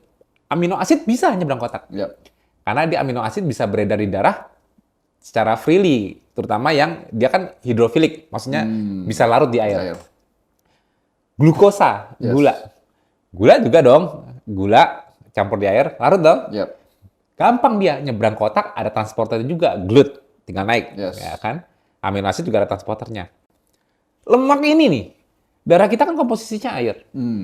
Coba masukin gaji lemak, masukin kolesterol ke air, larut nggak? Yep. Nggak ada. Lemak ini kemana-mana, ya, kemana-mana lemak ini selalu dalam kemasan partikel yang disebut lipoprotein. Yes. Jadi selalu ada lipoprotein, ya, selalu ada lipoprotein membawa susah untuk mendistribusikan lemak karena ketidaklarutannya dia hidrofobik, takut air. Dia itu harus dikemas dalam partikel yang hidrofilik, yang suka air. Sehingga bisa dibawa kemana-mana. Yes. Jadi lipoprotein ini lapisan terluarnya protein yang hidrofilik, suka air. Lapisan terdalamnya lipoprotein itu hidrofobik, sama-sama seperti kolesterol dan lemak. Yes. Sehingga dia bisa saling megang. Yep. Tapi karena di dalam kemasannya, dia jalan-jalan. Tapi partikel ini tidak bisa nyebrang ke otak. Jadi kalau lemak itu selalu ribet jadi bahan bakar otak. Gimana cara kita pakainya gitu? Gimana cara pakainya? Gimana bisa? Masa harus gula sih? Yes. Karena kalau harus gula, kita naik gula postprandial itu nggak lama turun lagi. Betul. Kalau gula turun lagi, dibiarkan nggak diisi gula lagi, makin turun apa makin naik? Yes. Makin turun kan? Kalau makin turun, otak hilang gula nggak? Hilang. Kalau otak hilang gula, teriak lagi nggak? Betul. Kalau dia teriak lagi, makan lagi nggak kita? Ya, makan lagi. Jadi seakan-akan kita makan 3-4 kali sehari hanya untuk memuaskan otak. Bukan kehilangan energi di badan. Lucu nggak? Lucu. Orang yang masih gemuk, lemaknya banyak, tapi bolak-balik lapar terus. Yes. Dia tuh kekurangan apa? sih? Kekurangan bensin apa kekurangan gula? Dia kekurangan gula. Yes. Gula yang masuk bolak-balik dirubah jadi lemak, turunin lagi, dia nggak makan, gulanya turun. Gulanya turun, otaknya kehilangan gula. Lagi. Yes. Kan ini suatu mesin yang tidak efisien. Yeah. Lucu, nggak not as its purpose gitu loh awalnya desainnya. Kayak manusia lemah sekali. Manusia lemah sekali kalau harus seperti itu. Gimana dia survive di alam liar jutaan tahun kalau dia harus makan baru kerja? Yes. Ya kan? Yep. Something yang nggak make sense. Betul. Disitulah aku menemukan. Disitulah aku kenapa startnya mungkin ketofastosis ini. Kalau Mas lihat kok cara ngajarinya beda dengan diet keto lain. Iya. Karena aku menemukannya dari fisiologi manusia dan dari ya kayak nyari the truth lah mengenai apa ini ketosis. Ternyata tubuh manusia disediakan mesin converter. Kita bisa pakai lemak, Yep. tapi tidak bisa direct. Yes. Lemaknya itu harus dirubah dulu di liver menjadi keton. Ketones, ya. Yep. Kalau sudah berubah bentuk menjadi keton, baru itu bisa menyeberang ke otak. Jadi kalau aku jelaskan tadi di blood-brain barrier, tadi kan ada transporter untuk gula, GLUT. Yes. Amino asid bisa masuk, juga protein. Tapi tidak ada transporter untuk lemak. Ya, Sama sekali. Ya. Ada sih, tapi untuk short chain fatty acid. Dan short chain fatty acid jelas, dia sendiri hidrofilik. Short chain fatty acid larut sifatnya. Betul. Tapi yang long chain udah nggak larut. Sedangkan kita kan dominan menyimpan long chain fatty acid, ya kan? Long chain triglyceride. Jadi ternyata untuk tubuh merubah lemak kan tidak soluble tadi ya, Ya. menjadi bentuk yang soluble, keton itu soluble. Ialah konversinya dengan ketogenesis di liver dulu. Jadi keton itu sebetulnya lemak yang sudah dirubah liver menjadi bentuk yang sudah bisa larut di air, di darah, sehingga tidak perlu dibawa oleh lipoprotein kemana-mana. Partikelnya tidak perlu besar-besar, sehingga bisa menyeberang ke otak. Menyeberangnya melalui transporternya laktat. Oh. Jadi monokarboksilate transporter di blood-brain barrier tadinya itu buat laktat. Jadi kalau kita olahraga menghasilkan laktat kan, gula di glikogen dibakar parsial menjadi laktat. Laktatnya naik dipakai juga, bisa dipakai di otak juga, atau dirubah menjadi gula lagi di liver. Nah, otak itu bisa menerima laktat. Nah, transporter MCT itu akhirnya itu digunakan untuk jalur masuknya keton. Oh, I see. Karena keton itu juga gugus monokarboksilat. Makanya dia bisa masuk ke itu. Dan dengan demikian, barulah desainnya aku ngeh. Kalau gini baru benar. Jadi begitu manusia sudah menghasilkan keton di darahnya, artinya cuma simpel, Mas. Sebelum kita ngomongin macam-macam, keton itu cuma satu hal bagiku. Memperkenalkan kembali mesin manusia dengan tangki bensinnya. Ternyata di dunia modern ini banyak orang yang sudah tidak bisa mengenali tangki bensinnya. Lemak. Lemaknya sih dikenali di otot. Lemak bisa dipakai di otot, bisa dipakai di jantung, di liver. Tapi otaknya kenal. Tidak akan pernah kenal selama belum ditranslasikan menjadi keton. Sedangkan ini sumber kita. Lapar itu karena apa? Ini kan yang teriak. Betul. Lemes itu kenapa? Ototnya kekurangan energi atau otak yang memerintahkan ini kurang turun energi sehingga energinya coba orang yang lemes nggak bisa jalan. Kalau mau dibiopsi, lihat glikogennya kurang nggak? Enggak. Motor korteks yang memerintahkan saraf sini yang nggak optimal sehingga dia rasanya lemes. Kita lemes itu bukan kita selalu berpikir kalau lemes itu lemes atau apa. Selalu berpikirnya ototnya yang kurang. Salah. Ininya yang betul kurang. Betul sekali. Perintahnya yang kurang. Jadi begitu bensinnya naik, makanya kenapa kita minum teh manis? Langsung ini badannya yang lemes, minum teh manis, wah gulanya ke otot. Salah, gulanya ke sini kamu seger. Itu yang benar. Nah, tapi kan nggak make sense dalam teori evolusi manusia kalau dia harus minum, wah aku mau berburu hewan, minum teh manis dulu. Make sense nggak? Nggak make sense kan? Itu dia. Harusnya kita punya fuel sendiri. Lah, ya, betul. Memang kita punya fuel. Tuhan nggak salah desain kita. Sekali. Cuman kita belum tahu bagaimana cara manusia kembali mengenali ini lemak aku di perut segini gini. Gimana bisa sampai ke otakku supaya aku nggak nyari makan terus aku bisa bergerak tapi seger. Kalau kemarin aku selalu lemes terus kenapa? Karena gulaku bolak-balik turun. Aku masukin sumber gula lagi, karbohidrat lagi, baru seger lagi. Kelebihan makan, jadi lemak lagi. Bensinnya nambah, gulanya bolak-balik ngisi. Betul. Nah, begitu kita ketosis, kita mulai mengenal lemak kita. Itu yang kayak misalnya eureka. Betul. Kayak aku menemukan satu itu sendiri dan aku baru make sense. Bagiku keton itu ternyata bukan hal yang negatif walaupun di kondisi starvation. Karena Yes, dulu yes. jurnal yang aku pelajari ialah Semua starvation. starvation. Tapi karena starvation itu kondisi starvation itu menantang aku mencari kebenaran. Kapan starvation ini normal?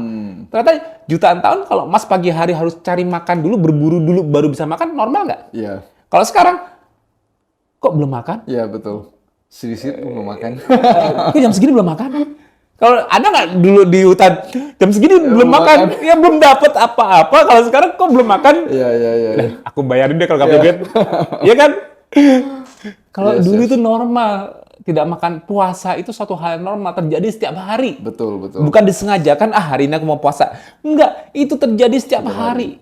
Mereka tidak punya gudang menyimpan makanan dalam jangka waktu lama. Ya, ya, Tidak ada mesin pembeku. Betul. Jadi gimana cara Mas itu saranin ke teman-teman ya untuk mencapai ketosis di mana kita bisa akses lagi lemaknya kita sebagai fuel. Nah, ini kita mundur lagi ya kakak lagi Ya. ya. Oke. Aku menemukannya dari diet bukan? Bukan? Sekarang udah paham kan kenapa aku nggak menemukan dari diet? Ya. Aku kalau ketosis itu ialah suatu hal yang normal terjadi di masa lalu. Sepakat? Sepakat. Sepakat. Supaya lebih sepakat lagi bagi penonton yang awam ya. Ya. Kalau kita manusia itu nggak ketosis, bagaimana manusia mencari makan? Jadi buat bahan berpikir. Jadi gini, kalau sekarang kita mau cari duit, kita makan dulu. Ya. Kalau dulu yang mau dicari makan. Makan. Masa makan dulu? Iya, Kalau udah makan kan nggak perlu cari makan. Iya, betul. Sepakat? Sepakat. Jadi kalau mau cari makan berarti memang belum ada makanannya. Nah, bagaimana melalui itu? Itulah yang membuat why ketosisnya harus make sense dulu. Harus masuk akal. Oh, jadi keton itu bukan patologi hanya terjadi di patologi diabetes yang ketoasidosis. Ya, ya, Paham ya, dulu. ya, Jadi nggak ya. buru-buru takut sama benda keton. Yes, yes. Kadang-kadang banyak nakes pun yang belum paham keton, dia langsung analoginya, wah nggak bagus itu udah keton. Betul. Hati-hati asidosis. Betul. Memang dia sifatnya asidik, tapi nggak merubah pH darah tubuh kecuali kita mengalami ketoasidosis di Yes. mana insulinnya udah hilang, kita nggak bisa ngontrol naiknya keton secara berlebihan, ya baru asidik sifatnya, asidosis. Tapi selama kita normal, pankreasnya normal menghasilkan insulin, nggak ada itu Yes, ketoasidosis. Ketonnya selalu kalau ketonnya lebih dipipisin, keton lebih dipipisin, nggak ada threshold di ginjal. Ya. Ya kan, kalau gula ada threshold di ginjal. Kalau gulanya udah tinggi banget, baru keluar glikosuria di urin. Tapi kalau belum tinggi banget, masih gula darah tinggi. Tapi kalau keton, berapapun itu kalau tubuh membuang ke ginjal, ketonuria, ada keton di urin, itu gampang. Oh, I see. Buang aja. Jadi untuk menjaga pH darah, tubuh menjaga pH darah, ginjal menjaga pH darah dari kenaikan keton, itu sangat mudah, tidak sulit. Yang dipikir mungkin nakes pun masih berpikir ialah ada keton, hati-hati pH-nya bergeser, nggak bisa. pH darah tubuh itu sangat terjaga, ada balance-nya. Bahkan kita mau makan sesuatu yang asidik sekalipun maupun sesuatu yang alkaline sekalipun tidak akan bisa menggeser pH darah sedikit pun. Yes. Dari range-nya yang 7,4 hanya bisa bergeser paling jauh 7,45. Lebih dari itu alkalosis, turun sedikit 7,35, kurang dari itu asidosis. Tubuh kita nggak bisa kalau ini udah sampai bergeser ke sana, bergejala. Berarti ada sesuatu di situ. Jadi makanan kita tidak ada yang bisa mempengaruhi pH darah. Mempengaruhi pH urin? Iya, bisa. Yes. Kelebihan alkali juga dibuang lewat urin. Kelebihan asid dibuang lewat urin. Makanya pH urin bisa berubah-ubah. pH darah nggak bisa. Mau minum jus lemon banyak-banyak juga nggak bakal asidosis kok.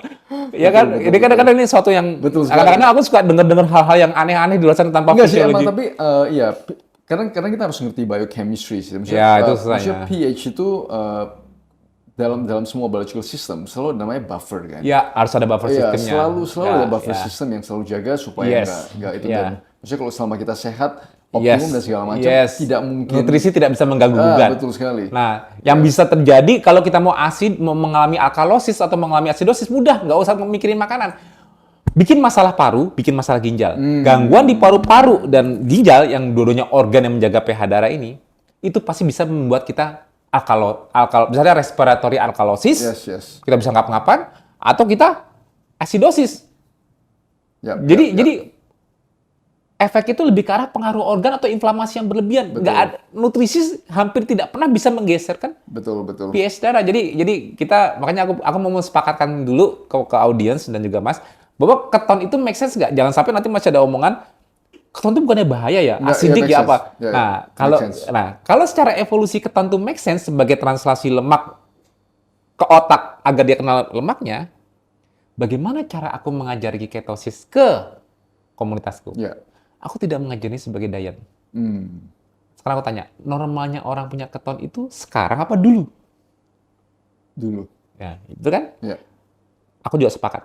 Kalau sekarang, kenapa keton tidak dianggap normal? Jadi gini, oh, kok ini ada ketonnya di urin misalnya, atau ada keton darah?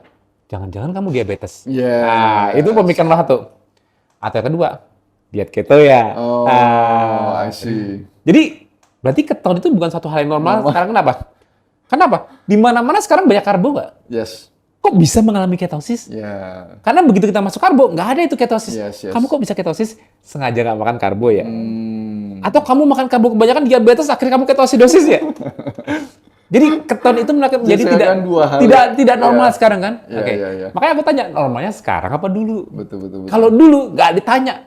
Kalau kita nggak ketosis, gimana kita survive? Betul. Bolak-balik, aduh, di hutan nyari gula di mana ya? Di hutan ada jagung yang sudah panen belum ya? Ada nasi padi yang sudah bisa dimakan belum ya? Ada singkong nggak ya?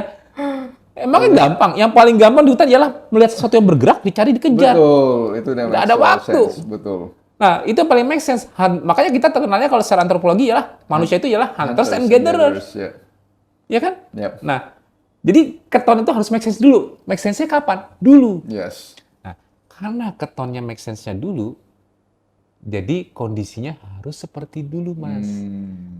Jadi kalau sekarang orang diet keto, kamu mau ketosis nggak? Mau. Caranya gimana? Ya aku nggak makan karbo aja selesai diet keto. Terus dia berharap dalam jangka panjang dia bakal sehat. Karena dia sudah nggak makan karbo. Ya, Harapan dia sehat. Dengan nggak makan karbo, aku tidak bakal berani menjamin. Kalau aku selalu mengajar gini, kalau mau sehat, kan gini. Manusia sekarang kan fisiologinya kan pakai gula, Betul. ya kan? Keton kalau muncul malah dianggap nggak normal di lab. Yes. Nah, berarti kalau seseorang mau punya keton di darah dan normal hidupnya, harus mimik seperti timeline-nya, zamannya, keton itu normal. Timeline-nya itu di mana? Dulu kan? Apa sih yang terjadi dulu? Manusia itu di seluruh bumi, kalau di berbagai belahan bumi yang masih liar, mereka mengalami ketosis itu, dalam 24 jam mereka mengalami ketosis itu, apa sih yang mereka lakukan? Satu. Kalau orang yang ketosis di masa lalu, di hutan, kira-kira kalau pagi makan nggak? Enggak. Sepakat? Sepakat.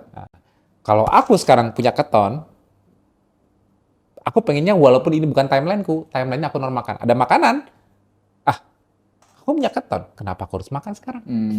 Jadi aku fasting sejak bangun pagi. Ya. Ya. Menyamakan polanya. Yes.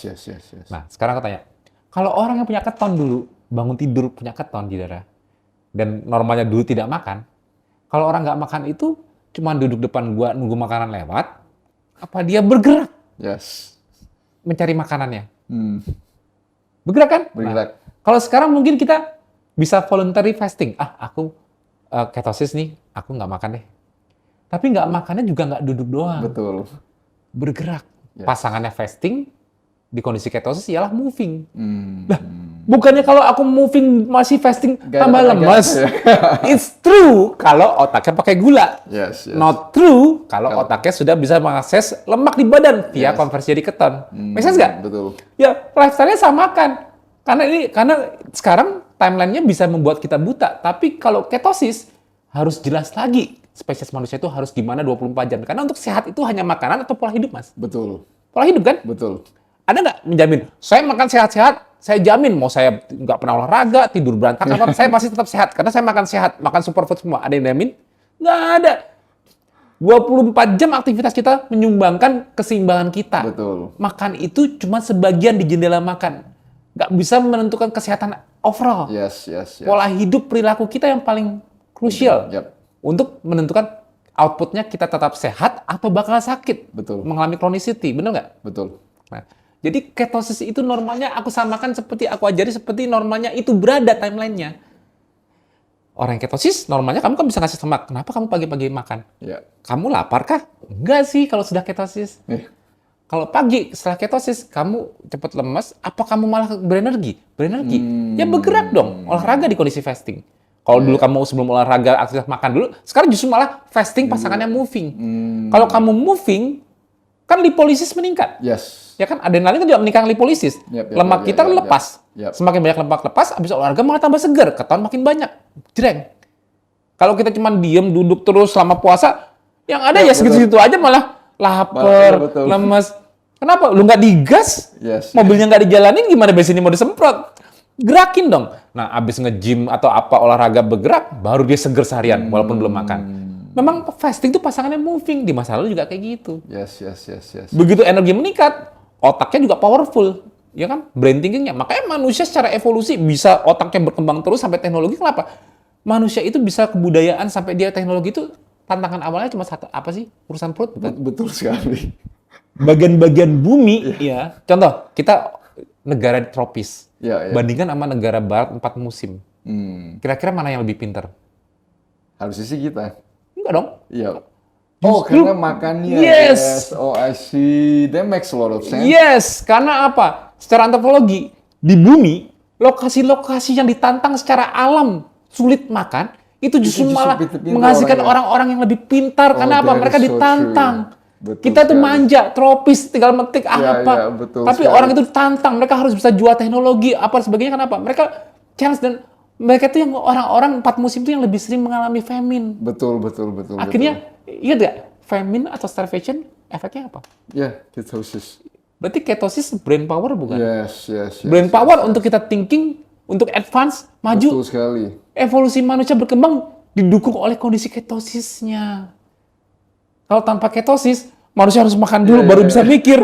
No, manusia berpikir karena harus cari makan. Bukan baru makan, udah makan bisa berpikir. That is so true. So true, man. That's why I told you, aku tidak menemukan diet. Ketofastosis ini something different. Orang berpikir ketofastosis ini berasal dari Mas Tio yang belajar diet keto. Salah. I'm finding something else dari kondisi anakku. Yes. Karena aku searching atau dilihat terus akhirnya aku menemukan the truth yang mungkin nggak dilihat orang-orang. Betul. Aku mungkin makanya jadi aku yakin anakku sejak lahir sampai sekarang dari kecil dari sejak mulai makan tidak pernah masuk karbo sampai sekarang umurnya 14 tahun. Kenapa kok berani coba-coba? Sedangkan nggak ada dokter yang mendukung. Iya. Karena aku benar-benar sudah menemukan kebenarannya. Yes. Aku dulu gini, sebelum aku mencobakan aku mau meyakinkan diriku sendiri, apakah ketosis ini normal? Iya. Karena aku berusaha meyakinkan diri di saat orang lain tidak ada yang bisa meyakinkanku. Akhirnya aku sekarang malah bisa meyakinkan orang-orang bahwa ketosis itu normal. Betul. Dari caraku melihat dulu menemukan ketosis ini. Awalnya ialah anakku. Tapi aku make sense-nya dari evolusi. Jadi aku bukan ketosis itu kalau orang bilang, wah ini foundernya menemukan something new. Wrong. Betul. This is something old that has been forgotten. Betul. Dan ketosis itu ialah sebagai reminder agar kita awake. Kita hidup di bumi tetap buatan Tuhan, permukaannya sudah buatan manusia. Iya. Kita dalam kebingungan. Kalau Tuhan itu sudah membuat spesies sempurna. Aku ciptakan spesiesku, manusia itu sempurna. Sempurna artinya apa? Tidak aku bekali dengan banyak ilmu. Tidak aku kasih ilmu gizi sejak lahir agar bisa milih makanan. Nggak ada kan?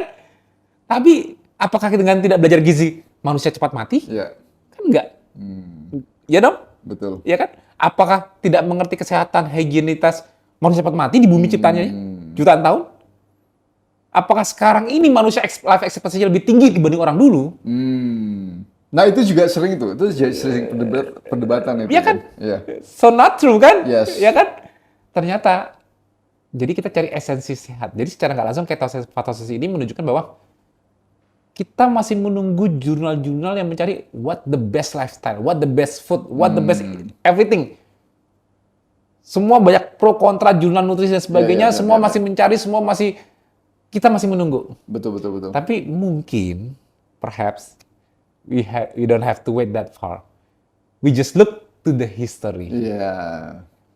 Nothing in biology makes sense. Benar nggak? Betul. Tidak ada yang berubah-ubah terus jurnal. Except in the light of evolution. Yes. Sejarah. Betul. Karena sejarah nggak bisa dirubah. apapun teori kita temukan sekarang, ada jurnal keluar, sarapan penting. Kalau nggak sarapan, ternyata orang-orang nggak bisa berpikir. Jurnalnya comply, jurnalnya sudah dites di ribuan orang, dikasih sampelnya. Benar terbukti ya nggak makan sarapan, performanya turun. Jadi jurnalnya menunjukkan bahwa sarapan sangat dianjurkan. Ya kan? Itu dengan kondisi sekarang. Betul. Kita persepsi kita dibikin di kondisi sekarang, tapi berlaku nggak jutaan tahun? Betul. Nggak bisa. Jadi esensi sehat itu mungkin kita nggak perlu nunggu lama, kita cukup hanya perlu melihat histori. Betul. Dalam timeline manusia kelimpahan pangan itu mungkin cuma baru 0,0001% dari eksistensi manusia di bumi. Sisanya manusia selalu dalam kondisi mencari makan, bukan membeli makan. Betul. Kalau mencari makan, artinya dia belum makan, dia mencari makan. Itu yang membuat ketosis harus make sense, titik. Kalau nggak bisa, berarti kalau nggak boleh ada keton di darah, karena dianggap keton jelek dan sebagainya, harus pakai gula kan? Yes. The other way kan nggak ada lagi ya? Betul. Cuma antara pilihan gula atau keton. Nah kalau pakai gula, apakah kita harus selalu makan gula terus? Betul sekali. Apakah ini selalu tersedia kalau memang gula itu penting? Kenapa gula? Ya, kenapa di bumi ini nggak kaya akan gula? Betul sekali. Ya, Ya, itu betul sekali sih. Kalau kita ngelihat dari sisi tanaman, fruit and vegetable dan segala macam, ketersediaan gula itu very low di nature. Itu setuju sekali. Bukan hanya low. Jadi gini, kalau kita menyimpan bensinnya dalam bentuk lemak, yep. ya lemak, plant kingdom menyimpan dalam bentuk sugar. Sugar is plant body fat. Dia simpan dalam umbi-umbinya. Betul. Dia simpan dalam, kalau kita mungkin di glycogen, dia simpan dalam biji-bijiannya. Sweet taste apa itu, makanya mereka sangat memproteksi. Dengan fiber, dengan anti nutrien. Mereka memproteksi apa? Karena spesies animal untuk survival gampang. Kalau ada predator, we run. Cat run. Iya, betul. Cow run. Ya kan? Plant gimana? Betul. Nah, in order mereka untuk survive dari insect yang untuk mendapatkan nutrisinya, dia melindungi diri. Dengan toksin, anti nutrien, dan sebagainya. Kenapa? Sugar itu their body fat. Ya kan? Their body fat from photosynthesis. Ya kan? Fotosintesis utamanya kalau lihat basic biologi, fotosintesis itu sugar sebagai simpanannya. Sisanya dipakai untuk dia growth. Tapi sugar itu sebetulnya their body fat. Makanya mereka protect, mereka tidak tunjukkan di permukaan. Betul. Ya kan? Itulah. Makanya manusia yang masih bodoh tidak bakal mencari. Manusia masih bodoh di masa lalu, mereka tertarik sama sesuatu yang bergerak, something that move. Apalagi kalau kita di hutan ya, gini, ini kalau kita di hutan nih, kita sama-sama kita berdua ke hutan ya, kita hutan nggak bawa apa-apa, ya, karena kita udah pinter, kita tahu nama makanan, tapi orang dulu nggak pinter. Ini kayaknya daun nih kenal nih, ini kangkung, ini bayam, Mas daripada capek-capek berburu, kita makan kangkung aja yuk, mau nggak? Kenapa nggak mau? Oh iya. Tapi kalau kangkung itu kan enak kalau udah ditumis ya. Iya ya. Bayam itu enak kalau sudah dimasak. Ya kan? Ternyata yang kita pikir plant itu enak dimakan sekarang, itu karena sudah proses. Tapi plant as the real di alam, stupid human won't touch it. Betul sekali. Because bitter. Nggak berasa. Ada sesuatu. Jadi gini. Kalau kita mau lihat pola makan primitif, nggak usah jauh-jauh. Udah punya anak belum, Mas? Udah. Umurnya masih berapa? 7 tahun. 7 tahun. Nih, 7 atau 3 sampai 7 tahun. Suruh ke meja makan, siapin yang sehat. Salad, sayur, ayam goreng. Dia pilih mana? Ayam goreng. Mau nggak ambil sayurnya? Kenapa? Dia belum tahu sehat. Tapi dia insting primitifnya protein. Ya, bukan hewani. Something that palatable. Intinya palatable. Kita makan kangkung itu kan mau kenapa tumis kangkung? Karena tadinya nggak palatable jadi palatable setelah diproses. Jujur? Betul. Kita makan apapun sayur, salad kalau nggak dikasih mayones palatable nggak? It's not good. Just be honest ya, be honest. Kita nggak usah banyak-banyak, just be honest. Kalau mau nyari the truth, kita harus berani pocongkan gelas, be honest to ourselves. Manusia dilepas di alam, dengan kondisi jutaan tahun bodoh, tidak geragotin daun seperti Iya, betul. gorila. Jadi back to nature itu tidak makan daun. Betul. Aku kadang-kadang suka dengar teori-teori yang aduh, aku nggak ngerti konsep berpikirnya. Jadi let's back to nature, makan salad semangkok. The real human in nature tidak akan makan itu kecuali udah kelaparan, kepepet. Mereka selalu hunt. Kenapa? Ya, Karena dengan kemampuan ilmu atau bumbu masak yang sangat terbatas, bahkan nggak ada pakai bumbu masak. yes. Something yang palatable di alam yang cuman manusia invent fire. Oke, itu Betul, teknologi betul, dia, betul. invent fire. Ya, ya. Coba dapat kangkung aku bakar, sama dapat rusa atau apa cuma dibakar doang, nggak ada garam, nggak ada Betul, bumbu. betul, betul. Masih enakan mana sih? Iya, iya. Meat kan? Betul, betul. Udah, fish berburu di sungai, enak.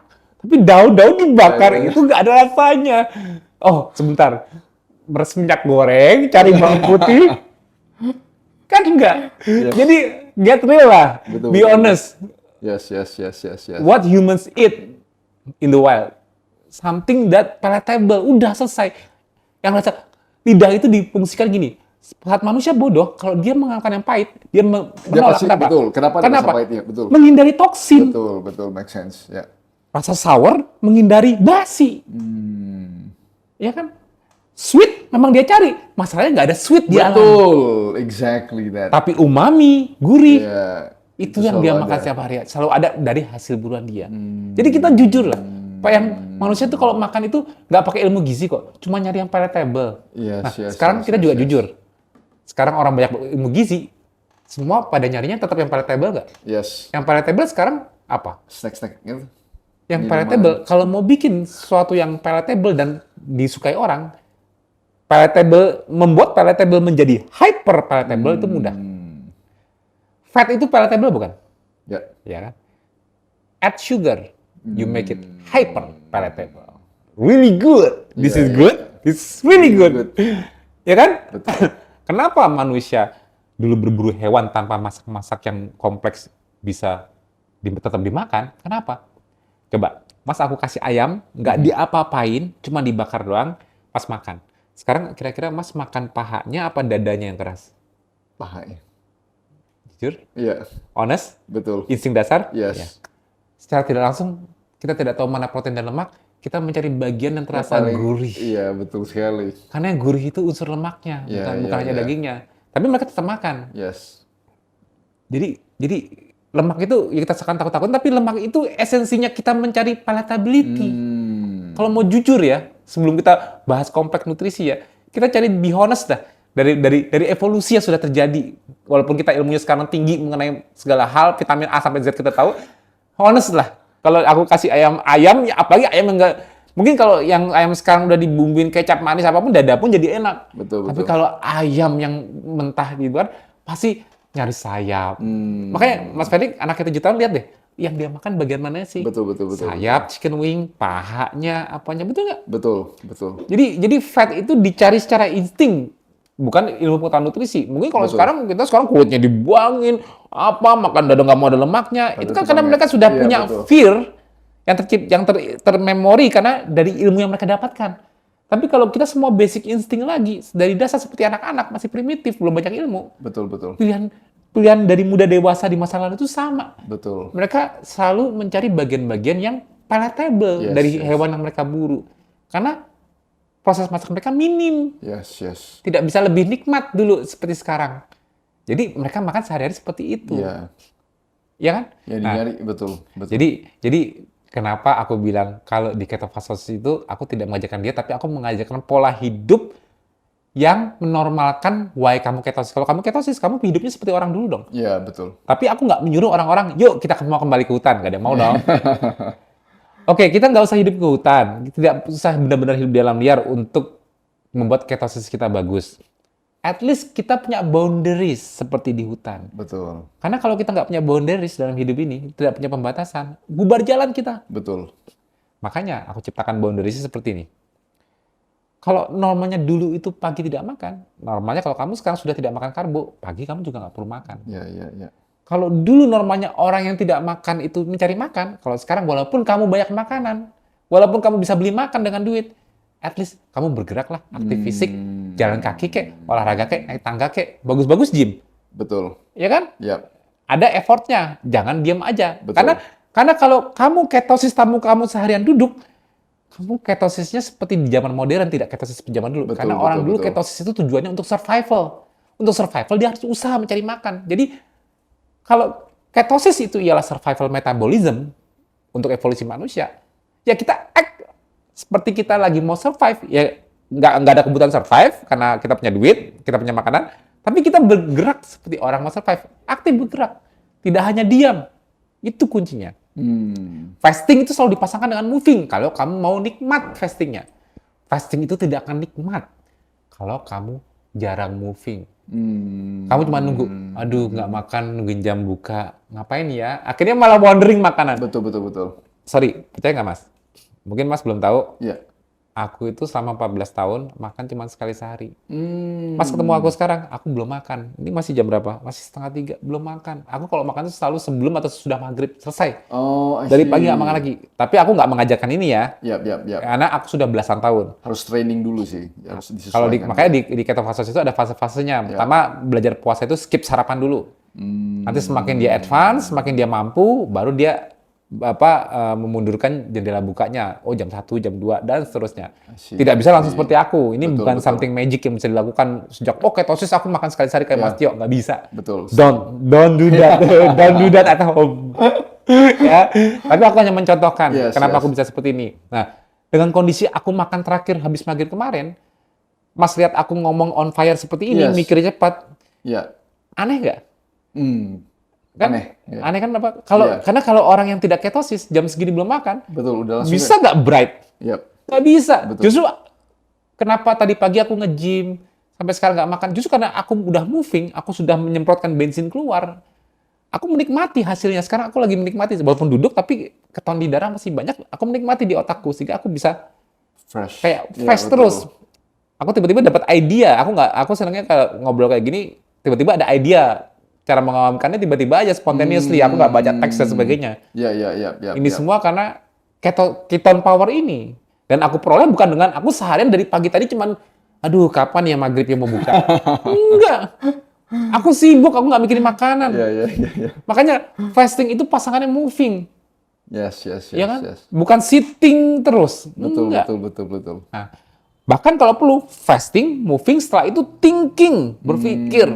Berpikir jangan mikirin makanan, produktif. Yes. Misalnya mikirin ide-ide, kreativitas, kerja. Aku misalnya baking, aku mikirin apa.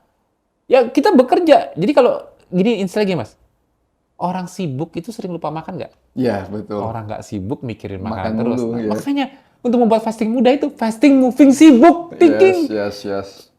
Itu resepnya kalau mau mudah fasting. Jadi jangan jadikan ini suatu kayak, aduh, kalau mungkin karena aku Muslim, aku ada bulan Ramadan Ya, di mana betul. aku wajib suka nggak suka mau nggak mau Yap, untuk puasa, puasa. ya kan? Tapi kalau ini aku voluntary fasting, ya aku nggak mau dong nungguin aduh kapan ya jam 12, kapan ya jam 2. Jangan, nggak nikmat. Ini bukan suatu kayak kewajiban seperti itu. Jadikan lifestyle. Betul. Kalau dulu orang di hutan itu belum makan karena memang dia sibuk, mana makananku. Kalau kita sudah jelas kita punya makanan, Ya, ya kita jangan itu. Kita apa sih hidup kita? Kita nggak Betul, berburu pakai tombak kan? betul. Kita berburu pakai otak nyari duit kan? Yes. Ya udah, pikirin gimana kita lebih produktif nyari duit. Pikir, work hard. Dah, makanan. Nah, kalau kita sibuk nggak mikirin itu makanan. Betul sekali. Fasting, moving, thinking. Yes. Gas. Dari pagi mobil kita dipakai, digas. Tapi pilar berikutnya di ketofastosis ialah manusia di masa lalu punya jam tangan nggak, Mas? Oh, enggak. Ya. Iya kan? Yes. Kalau kita kan, Ya. 2:30, ya kan? Manusia tahu waktu nggak, Mas? Enggak. Tahu. Dari matahari. Yes. Yes. Aku jelaskan yang aku temukan, yang mungkin orang nggak ngeh. Ternyata bumi itu tidak menyediakan jam dinding untuk manusia, tapi menyediakan solar time untuk manusia tahu. Jadi fungsi waktu itu Mas tahu nggak sebenarnya apa? Apa? Fungsi waktu. Kita kan sekarang punya jam nih. Betul. Fungsi Mas tahu jam apa? Sekarang aku tanya. Supaya tahu kapan kita harus aktivitas, kapan kita harus istirahat. Ya. Betul kan? Betul. Itu fungsi kan? Ya. supaya kita tahu kapan. Artinya bahasa simpelnya apa? Fungsinya untuk mengantisipasi sesuatu. Anticipate. Time is anticipation. Ya, Betul? ya. Ya. Di masa lalu, saat manusia bangun, cahaya udah muncul karena manusia tidak punya night vision seperti hewan-hewan nokturnal karena dia makhluk diurnal yang hanya bisa mencari makan di pagi sore hari. Harus ada cahaya untuk mendukung dia makan. Wah, cahaya udah naik. Kesempatan untuk saya mulai dari sekarang mencari makan. Tapi kalau udah sore, manusia takut gelap nggak? Takut. Karena di masa lalu, saya gelap, sekarang tahu nggak kita gelap? Nyalain lampu aja, Iya, betul senter sekali. aja. Iya. Tapi kalau manusia di masa lalu takut nggak dengan gelap? Takut. Karena manusia di bumi, itu dulu predator paling terkuat, apa justru malah paling terlemah? Iya, terlemah. Jadi kalau sekarang kita paling terkuat, Iya. hewan-hewan kita kandangin, kalau kita di hutan, Yes. kita terlemah nggak? Terlemah. Jadi kita takut nggak kalau sampai Iya, kemalaman? betul. Jadi dengan solar time, manusia juga tahu kapan harus ngerem. Tadi kan ngegas kan Betul. pagi, fasting, moving, thinking, dari pagi udah bekerja, berusaha untuk mendapatkan makan kalau kita untuk produktivitas Iya, kita. iya. Tapi gas itu juga harus diimbangi oleh rem. Harus tahu kapan ngerem, kapan memberikan gas, stres. Kan stres kan? Mikir tuh stres. Betul. Jadi aku nggak ngomong stres psikologis ya. Stres secara fisiologi Yap, yap, ialah yap. stres berpikir itu stres. Yap, yap. Olahraga itu stres. Fasting is metabolic stress. Betul. Tapi it's not bad. Kenapa? At the right moment, at the right time, itu sebuah bagus sekali. hormesis. Yes. Demand untuk kita improve. Tanpa itu, tubuh kita flat, bahkan turun kalau nggak ada demand. Ya kan? Kesehatan malah menurun, bukan Ya, makin ya, ya. naik. Kalau kita tidak demand sama sekali. Betul nggak? Betul. Jadi kita harus create demand. Create demand harus dengan stres, gas. Tapi sebagai sama halnya kayak mobil, harus tahu kapan ngerem. Kita tidak bisa stres terus-menerus. Betul. Karena tidak bisa kronik stres tubuh kita. Yap. Kita harus mulai relax. Kapan manusia initiate secara voluntary, tanpa disuruh, tanpa ilmu, tanpa ke psikiater, otomatis mereka relax. Matahari tenggelam. Saat sudah sore. Ya. Di tengah hutan mereka berburu, usaha, nyari. Tapi kalau sudah sore, untuk survival, pikiran mereka cuma satu, pasrah. Dah, jangan lanjut. Kalau kita sore kerjaan belum kelar, masih bisa lanjut Hajar. nggak? Kalau orang dulu ada cerita, masih ada yang berani nggak? Iya, Masih iya. terus mencari ke sana. Mereka pasti balik untuk Betul, pulang kan? betul. Jadi sore itu diciptakan untuk kepasrahan. Namanya pasrah artinya relax dong. Betul. Pasrah itu relax, ya kan? Benar nggak? Yap. Ya. Sore itu harus pasrah, nyerah. Apa yang belum selesai hari ini ya besok. Besok. Sore mereka kembali pulang, bawa hasil buruan mereka, ya kan? Dan mereka tinggal menikmati makan. Nah, manusia di masa lalu juga kalau makan nggak di hutan, habis nemu kijang, dibunuh, nggak dibakar di tempat, dimakan, nggak berani. Dibawa. Kalau singa nggak apa-apa, raja Yes, hutan, yes. yang lain cuma nungguin kapan di singa selesai makan baru ngerebut. Iya, Dan iya. manusia di tengah hutan dapat kijang dibakar di tempat. Belum dia nunggu bakar, udah dia ambil. Makanya manusia itu selalu mencari tempat yang aman dulu untuk dia makan. Betul. Artinya apa? Dia harus merasa safe dan relax dulu. Baru bisa makan. Nah, itulah kenapa protokol di KF itu mengajarkan 5 pilar. Yang pertama, fasting. Kedua, moving. Yang ketiga, relaxing.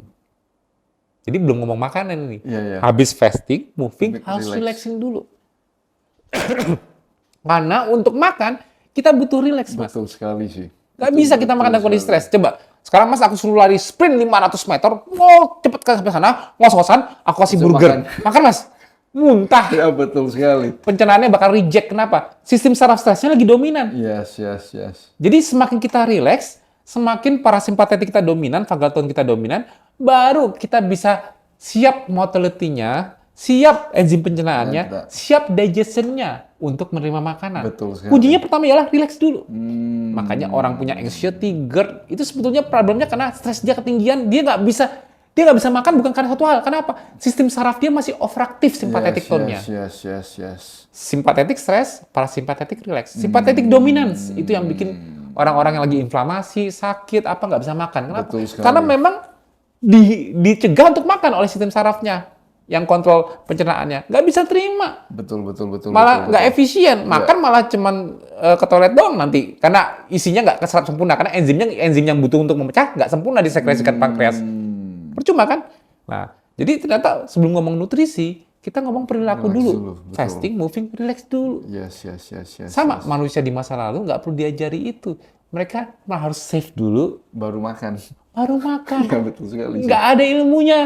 Tapi mereka tahu by insting alam. Yes. Makanya bilang, Tuhan itu sempurna. Betul. Tidak dikasih ilmu, tapi disediakan alamnya. Yes. Alamnya akan membimbing spesies-spesiesnya untuk berperilaku tepat seperti seharusnya. Kalau sekarang kita masih berpikir, jurnalnya mana ya? Betul sekali. Itu Sedangkan betul sekali. Tuhan sudah sempurna. Alamnya dibuat agar manusia yang bodoh sekalipun, instingnya menuntun dia untuk berperilaku sehat 24 jam. Pagi nggak makan fasting, moving, nggak ada nyuruh olahraga. Relaxing, Yes. kalau udah sore, nggak ada yang nyuruh. Yes. Udah sabar, udah kepesikatan, nggak ada yang nyuruh. Relax. Mereka nggak ada yang ngotot, Betul. nggak ada tagihan listrik, nggak ada apa-apa, nggak ada tagihan besok ialah besok. Sekarang kalau mau selamat, pulang. Yes. Nikmati makan. Nah, apa yang dimakan masih perlu dibahas nggak? Apa yang perlu dimakan? Perlu. Gimana Mas? Silakan. Kan fasting, Ya. moving, relaxing, Dan feeding. feeding. Nah, Yes. pada saat feeding, disinilah baru dikiranya KF itu ketofasasi ialah keto. Kenapa? Aku mengajarkan rendah karbo. Aku mengajarkan dengan fase induksi, konsolidasi, dan maintenance. Fase induksi ialah fase di mana aku buat para warrior, ya aku bilang para warrior di komunitasku ya, itu mereka benar-benar makan full hewani, sama seperti di hutan. I see. Sama seperti di hutan, ya kan, bener nggak? Ya. Maksudku maksud nggak? Ada kangkung di hutan, mau dimakan nggak? Betul. Ada ikan, ada daging di hutan, dimakan nggak? Jadi aku mengajarkan normanya agar mereka belajar yang selama ini kita bisa makan everything. Ya. Kalau sekarang, ya ini kan penting low carb, ini kan low carb, bisa dong aku mix. Nah kalau aku nggak, aku ngajarin dulu agar mereka belajar kembali primitif. Jadi aku ajarin mereka makan hewani dulu. Ya. Induksi itu full hewani I see. di fase feedingnya. Nah abis itu pada saat mereka pindah ke konsolidasi, artinya mereka sudah terbiasa, gula darah udah bagus, kemampuan fasting udah meningkat, baru mereka aku izinkan boleh menambahkan unsur nabati. Jadi boleh menambahkan daun-daunan, batang-batangan, bunga-bunga yang rendah karbohidrat. Jadi kalau kan aku udah bilang tadi, tumbuhan itu kalau yang tinggi karbonya pasti lemaknya mereka. Betul. Ya kan? Mereka simpan di umbinya, mereka simpan di buahnya, mereka simpan di biji-bijiannya, seednya. Tapi yang rendah karbo apanya? Daunnya, batangnya, ya kan? Bunganya kan nggak tidak mengandung karbo. Betul. Ya kan? Sangat rendah karbo. Ya. Jadi pada saat fase konsolidasi, saat mereka sudah bisa menambahkan nabati, aku ajarkan untuk, boleh, tapi tidak boleh makan biji-bijiannya dan seperti kayak kentangnya, singkongnya, nggak boleh. I see. Mau makan batang kayunya boleh kalau mau. Tapi kan nggak ada yang mau. Akhirnya kayak contoh batang-batang itu kayak asparagus, batang seledri boleh. Daun-daunan, bayam, kangkung boleh. Bunga-bungaan, kembang kol, brokoli I see. boleh. Yeah. Itu boleh. Tapi itu kan fase berikutnya. Yeah. Artinya apa? Dia tetap mengutamakan sumber hewaninya, nutrisi utamanya yang paling lengkap. Baru menambahkan unsur-unsur serat yang sebetulnya sih kalau aku bilang itu cuma menambah selera makan. Misalnya kan pasti ditumis, dikuahin apa-apa. Jadi added fibernya ini sebetulnya aku nggak mengejar dia, harus masuk. Jadi kalaupun mereka mau dikonsolidasi mereka tetap nggak mau makan sayur, it's fine. Yep. Ya, anak-anak pun juga nggak ada yang mau makan sayur. Aku tuh dari kecil sebelum ngerti nutrisi, aku juga nggak suka sayur. Nggak pernah makan sayur. Sampai dijewer sama orang tua aku. Peace. Jadi basic insting aja lah. Betul. Pada saat, bagian tadinya suka sayur, mau menambahkan sayur lagi. Tapi jangan sampai begitu kamu boleh menambahkan sayur, kamu makan sayurnya banyak, lauknya jadi sedikit. Nggak boleh. Itu ya. Yep. Tetap sayurnya pendamping. Nah, Betul. itu fase konsolidasi. Yep. Nanti ada lagi namanya fase maintenance. Di fase maintenance ini, dia bisa menambahkan buah. Tapi buahnya harus yang low carb. Yep. Contohnya yang berry-berryan, strawberry, blueberry, cranberry, mulberry, raspberry, dan sebagainya. Ya kan? Berry-berryan kan low carb kan? Yep. Ya.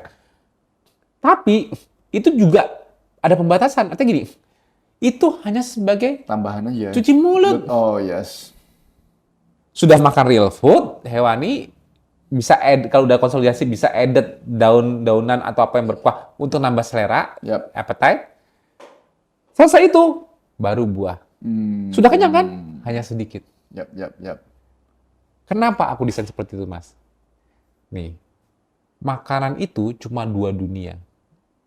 Makanan, jadi sebelum sibuk berpikir, makanan itu cuma 2 dunia. Hewani, nabati. Betul. Ya, apapun nama makanan kita cuma dari dunia, hewani, Betul. nabati. Kalau kita mau menghindari karbohidrat, gampang. Karbohidrat itu cuma ada di nabati, Nabati. tidak ada di hewani. Jadi semua hewani, masa aku kalau di KF boleh makan udang nggak? Boleh makan ikan nggak? Boleh makan keong nggak? Boleh makan belut nggak? Terserah. Jangan tanya nama, 1000 nama, 1000 pertanyaan, nggak selesai kamu. Betul. Kalau mau belajar makanan yang dibilang ketofastosis as a diet, kalau Ya. mau belajar di sisi dietnya, feedingnya, itu sangat mudah yang aku ajarkan. Ya, hewani sama Kamu nabati. belajar kembali ke SD, biologi dasar. Di bumi ini cuma ada flora dan fauna. Betul. Hewani, nabati. Ya. Kalau kamu makan semua dari dunia hewani, itu boleh. Ya. Tidak akan kemasukan karbo. Yang kamu perhatikan dari hewani ini cuma proses masaknya. Jangan ada added carbs, seperti contohnya gula. Udah makannya ayam, dikasih gula. Jangan ada kecap, dikasih kecap manis. Jangan ada tepung-tepungan terigu. Ayam goreng tapi diteriguin tepung. Yes. Jangan ada pati-patian, starch, maizena, kanji, dan sebagainya. Apa pokoknya pati-patian lah. Tepung singkong, tepung beras, apapun itu pati-patian. Nggak kan kalau tahu aku bilang tepung, taunya terigu toh. Betul. Padahal Betul. ada Semua starch itu banyak pati-patian. Yes, ada. Jadi makan at least proses. Betul, Jadi harus jangan seminimal, seminimal ya. mungkin proses, jangan terlalu banyak. Bumbu oke lah, bawang ya. putih, bawang merah, apa basic ingredient kayak yang klasik tradisional boleh. Bawang merah apa kari is oke. Tapi jangan kecap manis, jangan gula pasir, jangan gula Jawa, gula aren yang dibilang sehat pun juga tidak bisa. Jadi kalau aku bilang hewani itu low carb, dengan syarat masaknya juga harus low Low carb. carb. I see. Tapi begitu kita makan nabati, disinilah kita harus be careful. Disinilah kita harus pakai kamus berjalan. Kamus berjalannya siapa? Bukan aku. Mas Tio, ini boleh nggak? Itu boleh. Ratusan ribu orang nanya aku kayak gitu, bisa nggak selesai aku tadi. Cuma lebasin dong. Aku ajarnya simple. Kalau sudah mau makan nabati, sudah mulai berhati-hati akan kemasukan karbo, pengen tahu, ini boleh nggak? Makanya aku ajarkan. Nabati kalau mau aman, cari daunnya. Kan dari tumbuhan, nabati kan tumbuhan kan? Betul. Apapun nama tumbuhannya, kalau itu cuma singkong boleh nggak? Nah, Yang boleh dari singkong ialah daun singkong. Bunga singkong kalau ada, bunga pepaya tuh boleh tuh. Tapi bukan singkongnya, bukan pepayanya. Ya, jadi basicnya kita anatomi tumbuhan aja. Betul. Kita makan daun batang bunganya, yang selain buah biji-bijiannya, Yap. itu sudah pasti aman. Yes. Tapi kalau mau lebih ribet lagi, ya udah bawa kamus berjalan kamu. Di handphone kita ada kok kamusnya semua. Namanya Google. Gak usah. Aku kalah pinter sama Google. Kalau mau nanya nabati yang rendah karbo, tanya, rambutan bisa nggak ya? Ini bisa nggak ya? Nunggu aku bahas Japan, kamu nggak jadi makan. Yes. Google, lihat nutrition fact, lihat total carbs. Kalau ada fiber, kurangin. Jadi net carbs. Cari situnya. Itu harus belajar kalau mau makan nabati. Yes. Tapi kalau nggak mau belajar, mau simple, makan hewani selesai. Tinggal memperhatikan masakan kan? Yes. Buah itu juga seperti itu. Jadi gini, Yes. hewani dan nabati ini memiliki dua properties yang berbeda. Yep. Hewani yang memiliki protein dan lemak, itu stay di lambung lebih lama. Betul. Ini yang trigger stomach distension, akhirnya satiety-nya lebih cepat. Masalahnya, karbohidrat maupun fiber tidak ada pencernaan di lambung. Mereka itu kalau mau stres pun setelah di duodenum. Tapi tidak lama. Jadi, semua nabati sifatnya tidak bisa men-trigger satiety cepat. Betul. Nah, itu sebabnya kenapa aku utamakan real food, supaya setelah ketosis, setelah KF, kalau ilmu nutrisi kan mengajarkan kita kan kalori restriction. Ya. Artinya kita kan counting kalori. Betul. Gimana manusia zaman dulu membuat natural calorie restriction? Satu, Makan hewani. feeding window. Mereka tidak pernah punya feeding window luas kan? Sepakat? Betul, setuju. Nggak ada feeding window luas jutaan tahun yang lalu. Feeding window mereka antara siang sampai sore, malam. Itu toh. Kalau ketemu makanan. Kalau ketemu makanan. Nah, tapi mostly mereka lebih dominan sore ke hampir malam. Kenapa? Karena mereka harus pulang dulu. I see. Jadi manusia itu in their timeline dulunya tidak pernah punya feeding window besar. Betul. Nah, feeding window kecil membatasi kapan stomach distension terjadi. Apa yang mereka makan membuat ya segitulah kalori yang mereka dapatkan. Kenapa? Satiety-nya nggak bisa ditunda. Kita makan nih, Mas, strawberry aku beli sekilo, habisin Mas. Gampang. Anggur sekilo. Merem. Sebelah ada padang, aku beliin. Rendang, nggak usah sekilo. Setengah kilo aja nih rendang habisin, Mas. Ya, betul sekali. Oh, nggak mungkin. Betul. Nggak bisa dibohongi. Betul. Nggak bisa dibohongin satiety. Jadi gini, caloric restriction memang it works. Tapi how nature makes human do calorie restriction is not by counting. Dulu nggak ada kalkulator. Dulu is by feeding window. Sama komposisi apa yang kita makan. Yes. Semakin real food, semakin protein dan lemak, semakin kita naturally tidak bisa overeating. Betul sekali. Stomach distension ini, karena protein itu harus benar-benar denaturasi sempurna dulu dengan pepsin dan HCl supaya sebelum dia masuk ke usus halus dicerna. Betul sekali. Ya kan? Sedangkan karbohidrat langsung. Yap.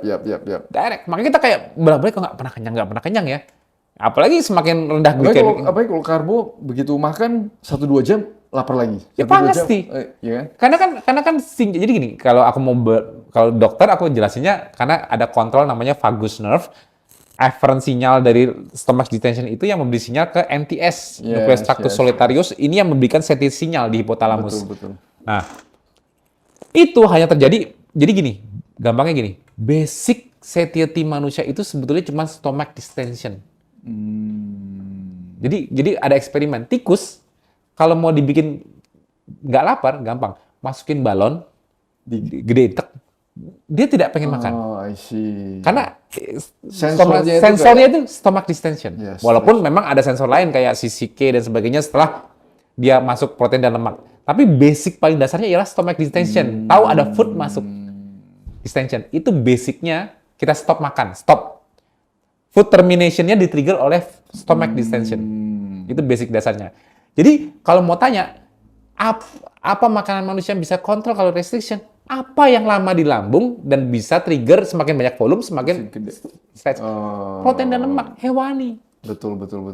Itu kuncinya. Natural calorie restriction. Unconsciously. Makanya aku bilang, calorie restriction sekarang jurnalnya benar. Tapi, di masa lalu, ada yang belajar nggak? Betul. Karena bilang, nature itu just, adil. Betul. Nggak hanya yang pinter sekarang yang bisa sehat. Dulu sudah ditemukan, tapi by instinct. Kan aku udah bilang. Yes. Nah, makanya aku mengajarkan seperti itu di ketofastosis. Relaxing, untuk efisien. Kalau mau nutrisinya keserap sempurna, pastikan relax sebelum makan. Santai, safe, nggak banyak pikiran. Makanmu enak. Jangan mikirin utang mau makan, nggak selesai. Nggak bisa kita mikirin utang. Ini lagi dalam kondisi heart rate masih tinggi kita makan, mendingan nggak usah makan dulu, relax dulu. Itu yang benar. Yes. Pola makan yang benar itu kenapa? Sayang makananmu nanti terbuang-buang, nggak efisien. Lebih baik siap, kenapa? Karena makanan itu terlalu berharga di masa lalu karena untuk ditemukan susah.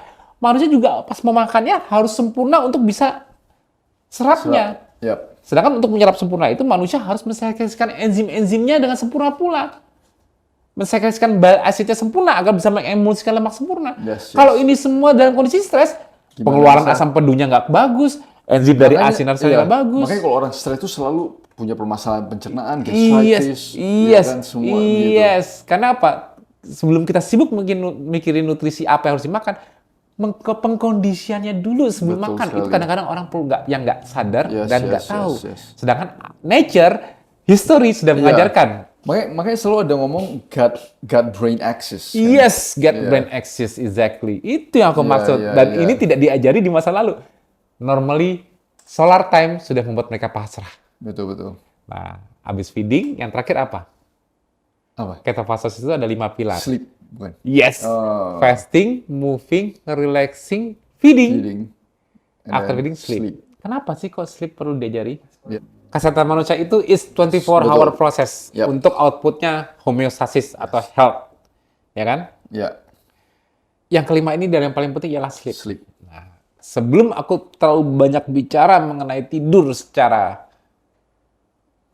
science, aku lebih suka menjelaskan secara historical. Bagaimana sleep is so important, tapi melakukan itu sangat mudah. Karena banyak orang sekarang punya permasalahan tidur. Oh yes, luar biasa Sangat sekali. banyak. Luar Oke. biasa sekali. Ya. Nah, sebelum kita kebingungan caranya, mungkin histori evolusi sudah menjelaskan, nature sudah menunjukkan cara tidur yang benar. Satu. Kembali ke hutan ya. Kita Ya, kembali bermajulah yes, kita di yes, hutan. yes. Kalau manusia masih di hutan, kita sudah matahari terbenam. Yap. Kita invent fire, kita masih bisa bikin api unggun. Hmm. Ya, oke, kita masih bisa bercanda tawa, makan sampai bercanda tawa dengan keluarga, ya, di komunitas kita di hutan, ya. Seperti orang-orang di masa lalu kan juga mereka kan kayak tribal misalnya kan, Yes, oke ya. yes. Tapi mau sampai jam berapa? Hmm. Apakah sama seperti sekarang sampai jam 10 malam, 9 malam? Iya, iya, iya, iya. Dari sejak matahari terbenam, apakah stay awake that long? Yes, Enggak. enggak. Sebetulnya sama seperti saat Jakarta mati lampu. Hmm. Saat Jakarta mati lampu jam 5 sore, sehingga malam hari nggak ada listrik, nggak ada tontonan, HP mati, cuma bisa nyalain lilin. Kira-kira kita tidur jam berapa? Ya betul sekali sih. Habis Isya jam 8 udah tidur. Betul. Mau ngapain? Nggak ada yang ditunggu. Makanya Betul sekali kalau sih. mau sehat itu sebetulnya kita harus bisa melawan lingkungan. Kenapa? Yang membuat tidak sehat itu kadang-kadang bukan karena kitanya salah, karena kita clue lingkungannya beda. Aku bilang gini, manusia zaman dulu yang dibilang sehat, kalau kita pakai mesin waktu tarik sekarang, aku jamin, best tidak sehat, sebentar lagi diabetes. Kenapa? Karena clue lingkungannya udah beda kan? Betul, betul, betul. Tadinya dia di wild environment, sekarang dia di environment yang Modern sangat kayak begini. modern dan sangat berkelimpahan. Sangat affluent lah. Yes, yes, yes. Affluent environment malah membuat dia sick. Sedangkan scarcity environment malah membuat dia sehat. Dan justru malah dia the most affluent human being. Kenapa? Affluent itu kan, kecukupan itu kan sebetulnya kan perspektif. Betul, betul, betul. Di betul. hutan, makan selesai cukup. Kita Yes. selesai makan, masih merasa cukup nggak? Duit di bank udah penuh. Belum kan? Cuman duit makan doang. Iya. Jadi feeding not making you affluent. Sedangkan Dulu. for human di masa lalu, feeding adalah the ultimate reward of the day. Oh, yes. Kita tidak pernah merasakan ultimate reward setiap hari. Kita selalu mikir next day, next day. Yes, yes. Mungkin banyak orang yang bisa tidur nyenyak kalau udah tanggal 1 setelah gajian. Ya. Setelah tanggal 15 susah tidur lagi. Manusia di masa lalu tidur nyenyak setiap hari saat mereka sudah kenyang perutnya. Selesai. That's it. Tugas hari ini udah selesai. Yes. Tidur. Nah, itulah sebabnya kenapa kita itu kalau mau tidur bagus, tekniknya gini. Kalau di fase induksi itu kan mereka skip sarapan, makannya jam 12. Ya. Aku selalu sarankan gini, jam 12 makannya hanya sekedar untuk tidak lapar. Seadanya aja ya. Tidak sampai ngantuk lemah. Ya, ya. Kalau mau kenyang, sampai ngantuk, akhir hari. Oh, I see. Karena efek somnolence setelah kekenyangan kan kelihatan. Tidur iya. kan, ngantuk kan. Nah, kalau kita kenyang kan kita ngantuk. Betul. Nah, masa siang-siang mau makan kenyang, Betul sekali. habis itu mau tidur apa masih mau produktif? Ya kan? Nggak make sense kan? That is Nah, so makanya true. aku sarankan intermittent fasting atau fasting di KF pada saat buka, jangan balas dendam di situ. Iya, iya, iya, iya. Kalau takut lapar ya makan, tapi tidak perlu kenyang. Betul, betul. Kenyangnya nanti di akhir hari. Sehingga kamu bisa tidur nyenyak. nyenyak. Karena apa? Food itu walaupun untuk survival, tapi itu weak. Membuat manusia weak, lemah. Kalau kita udah, nih, singa kalau udah kenyang masih bisa lari nggak? Betul, tidur ya. Ular kalau udah kekenyangan masih bisa kabur nggak? Tidur ya. Makanan itu untuk survival tapi melemahkan semua spesies. Betul sekali. Makanya sih. kalau kita mau lemah, manusia mau lemah, pastikan di kondisi yang udah safe, udah aman. Itu di mana? Di kerjaan apa di rumah? Yes, itu loh. Ini cuma basic-basic nature yang orang-orang kadang kebingungan figuring out. terlalu complicated jadi Terlalu complicated. padahal kalau kita ngelihat So simple. ya, betul Healthy sekali. lifestyle itu so simple. Yes. Siang, optimalkan produktif. Agar gasnya nggak ketinggian, ngerem, oke lah, buka, makan sedikit. Cukup. Asal tegak punggungnya, selesai. Jangan lagi. Tapi tidak kekenyangan. Kenyangnya nanti. Pada saat kita sudah tidak ada nothing to do, ya udah kenyang kan. betul. Tidur. Tinggal pingsan dah, tidur. Ya kan? Betul sekali. Itu kuncinya. Yang kedua, kalau mau tidur nyenyak, satu hal yang perlu diperhatikan. Alam tidak menyediakan waktu di malam hari. Kalau siang, kita punya solar time. Betul. Kalau malam, kita bisa lihat lunar time nggak? Susah. Bangun malam-malam di hutan, Iya. wah, bulannya bergeser ke sana. Berarti jam 2. Tidak kan? Bulannya tidak bergeser. Iya. Bulannya bergeser bulan depan. Betul. Tapi bulan ini, hari ini, Di situ. di situ terus bulannya kemana-mana. Jadi manusia itu tidak mungkin mengetahui waktu di malam hari. Betul? Karena fungsi waktu tadi apa? Antisipasi. Yes. Mas butuh jam untuk tahu apa? Ya, untuk tahu gimana. Kalau malam, kunci tidur ialah pasrah.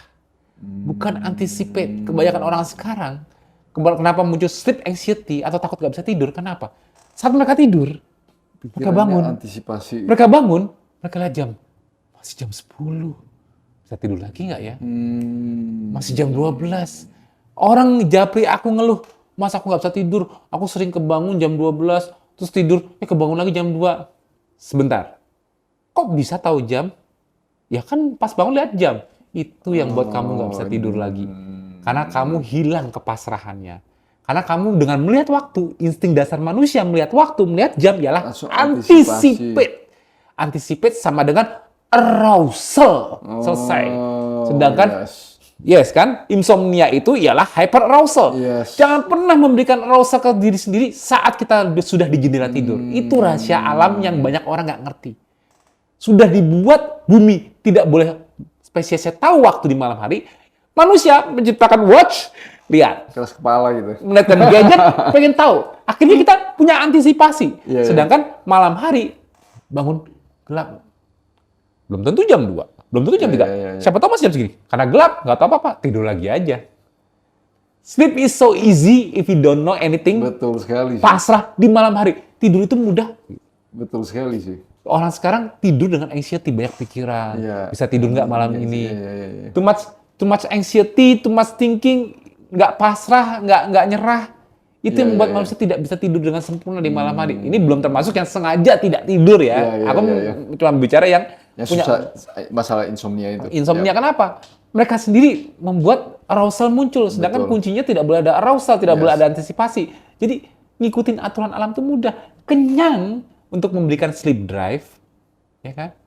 Pasrah ketidaktahu waktu, tidak tahu apa yang terjadi besok. Iya. Jangan mikirin, besok aku masih ada kejadian ini besok. Ya besoknya besok. Besoknya besok. Ingat, sore belum dapat jam, pulang. Nggak pulang kamu mati masalahnya. Tadi kamu mau hidup, nanti kamu malah nggak hidup. Kalau kamu maksain terus itu. Akhirnya di hutan, setiap hari, manusia itu pasrah otomatis. Betul. Oleh solar time. Yes.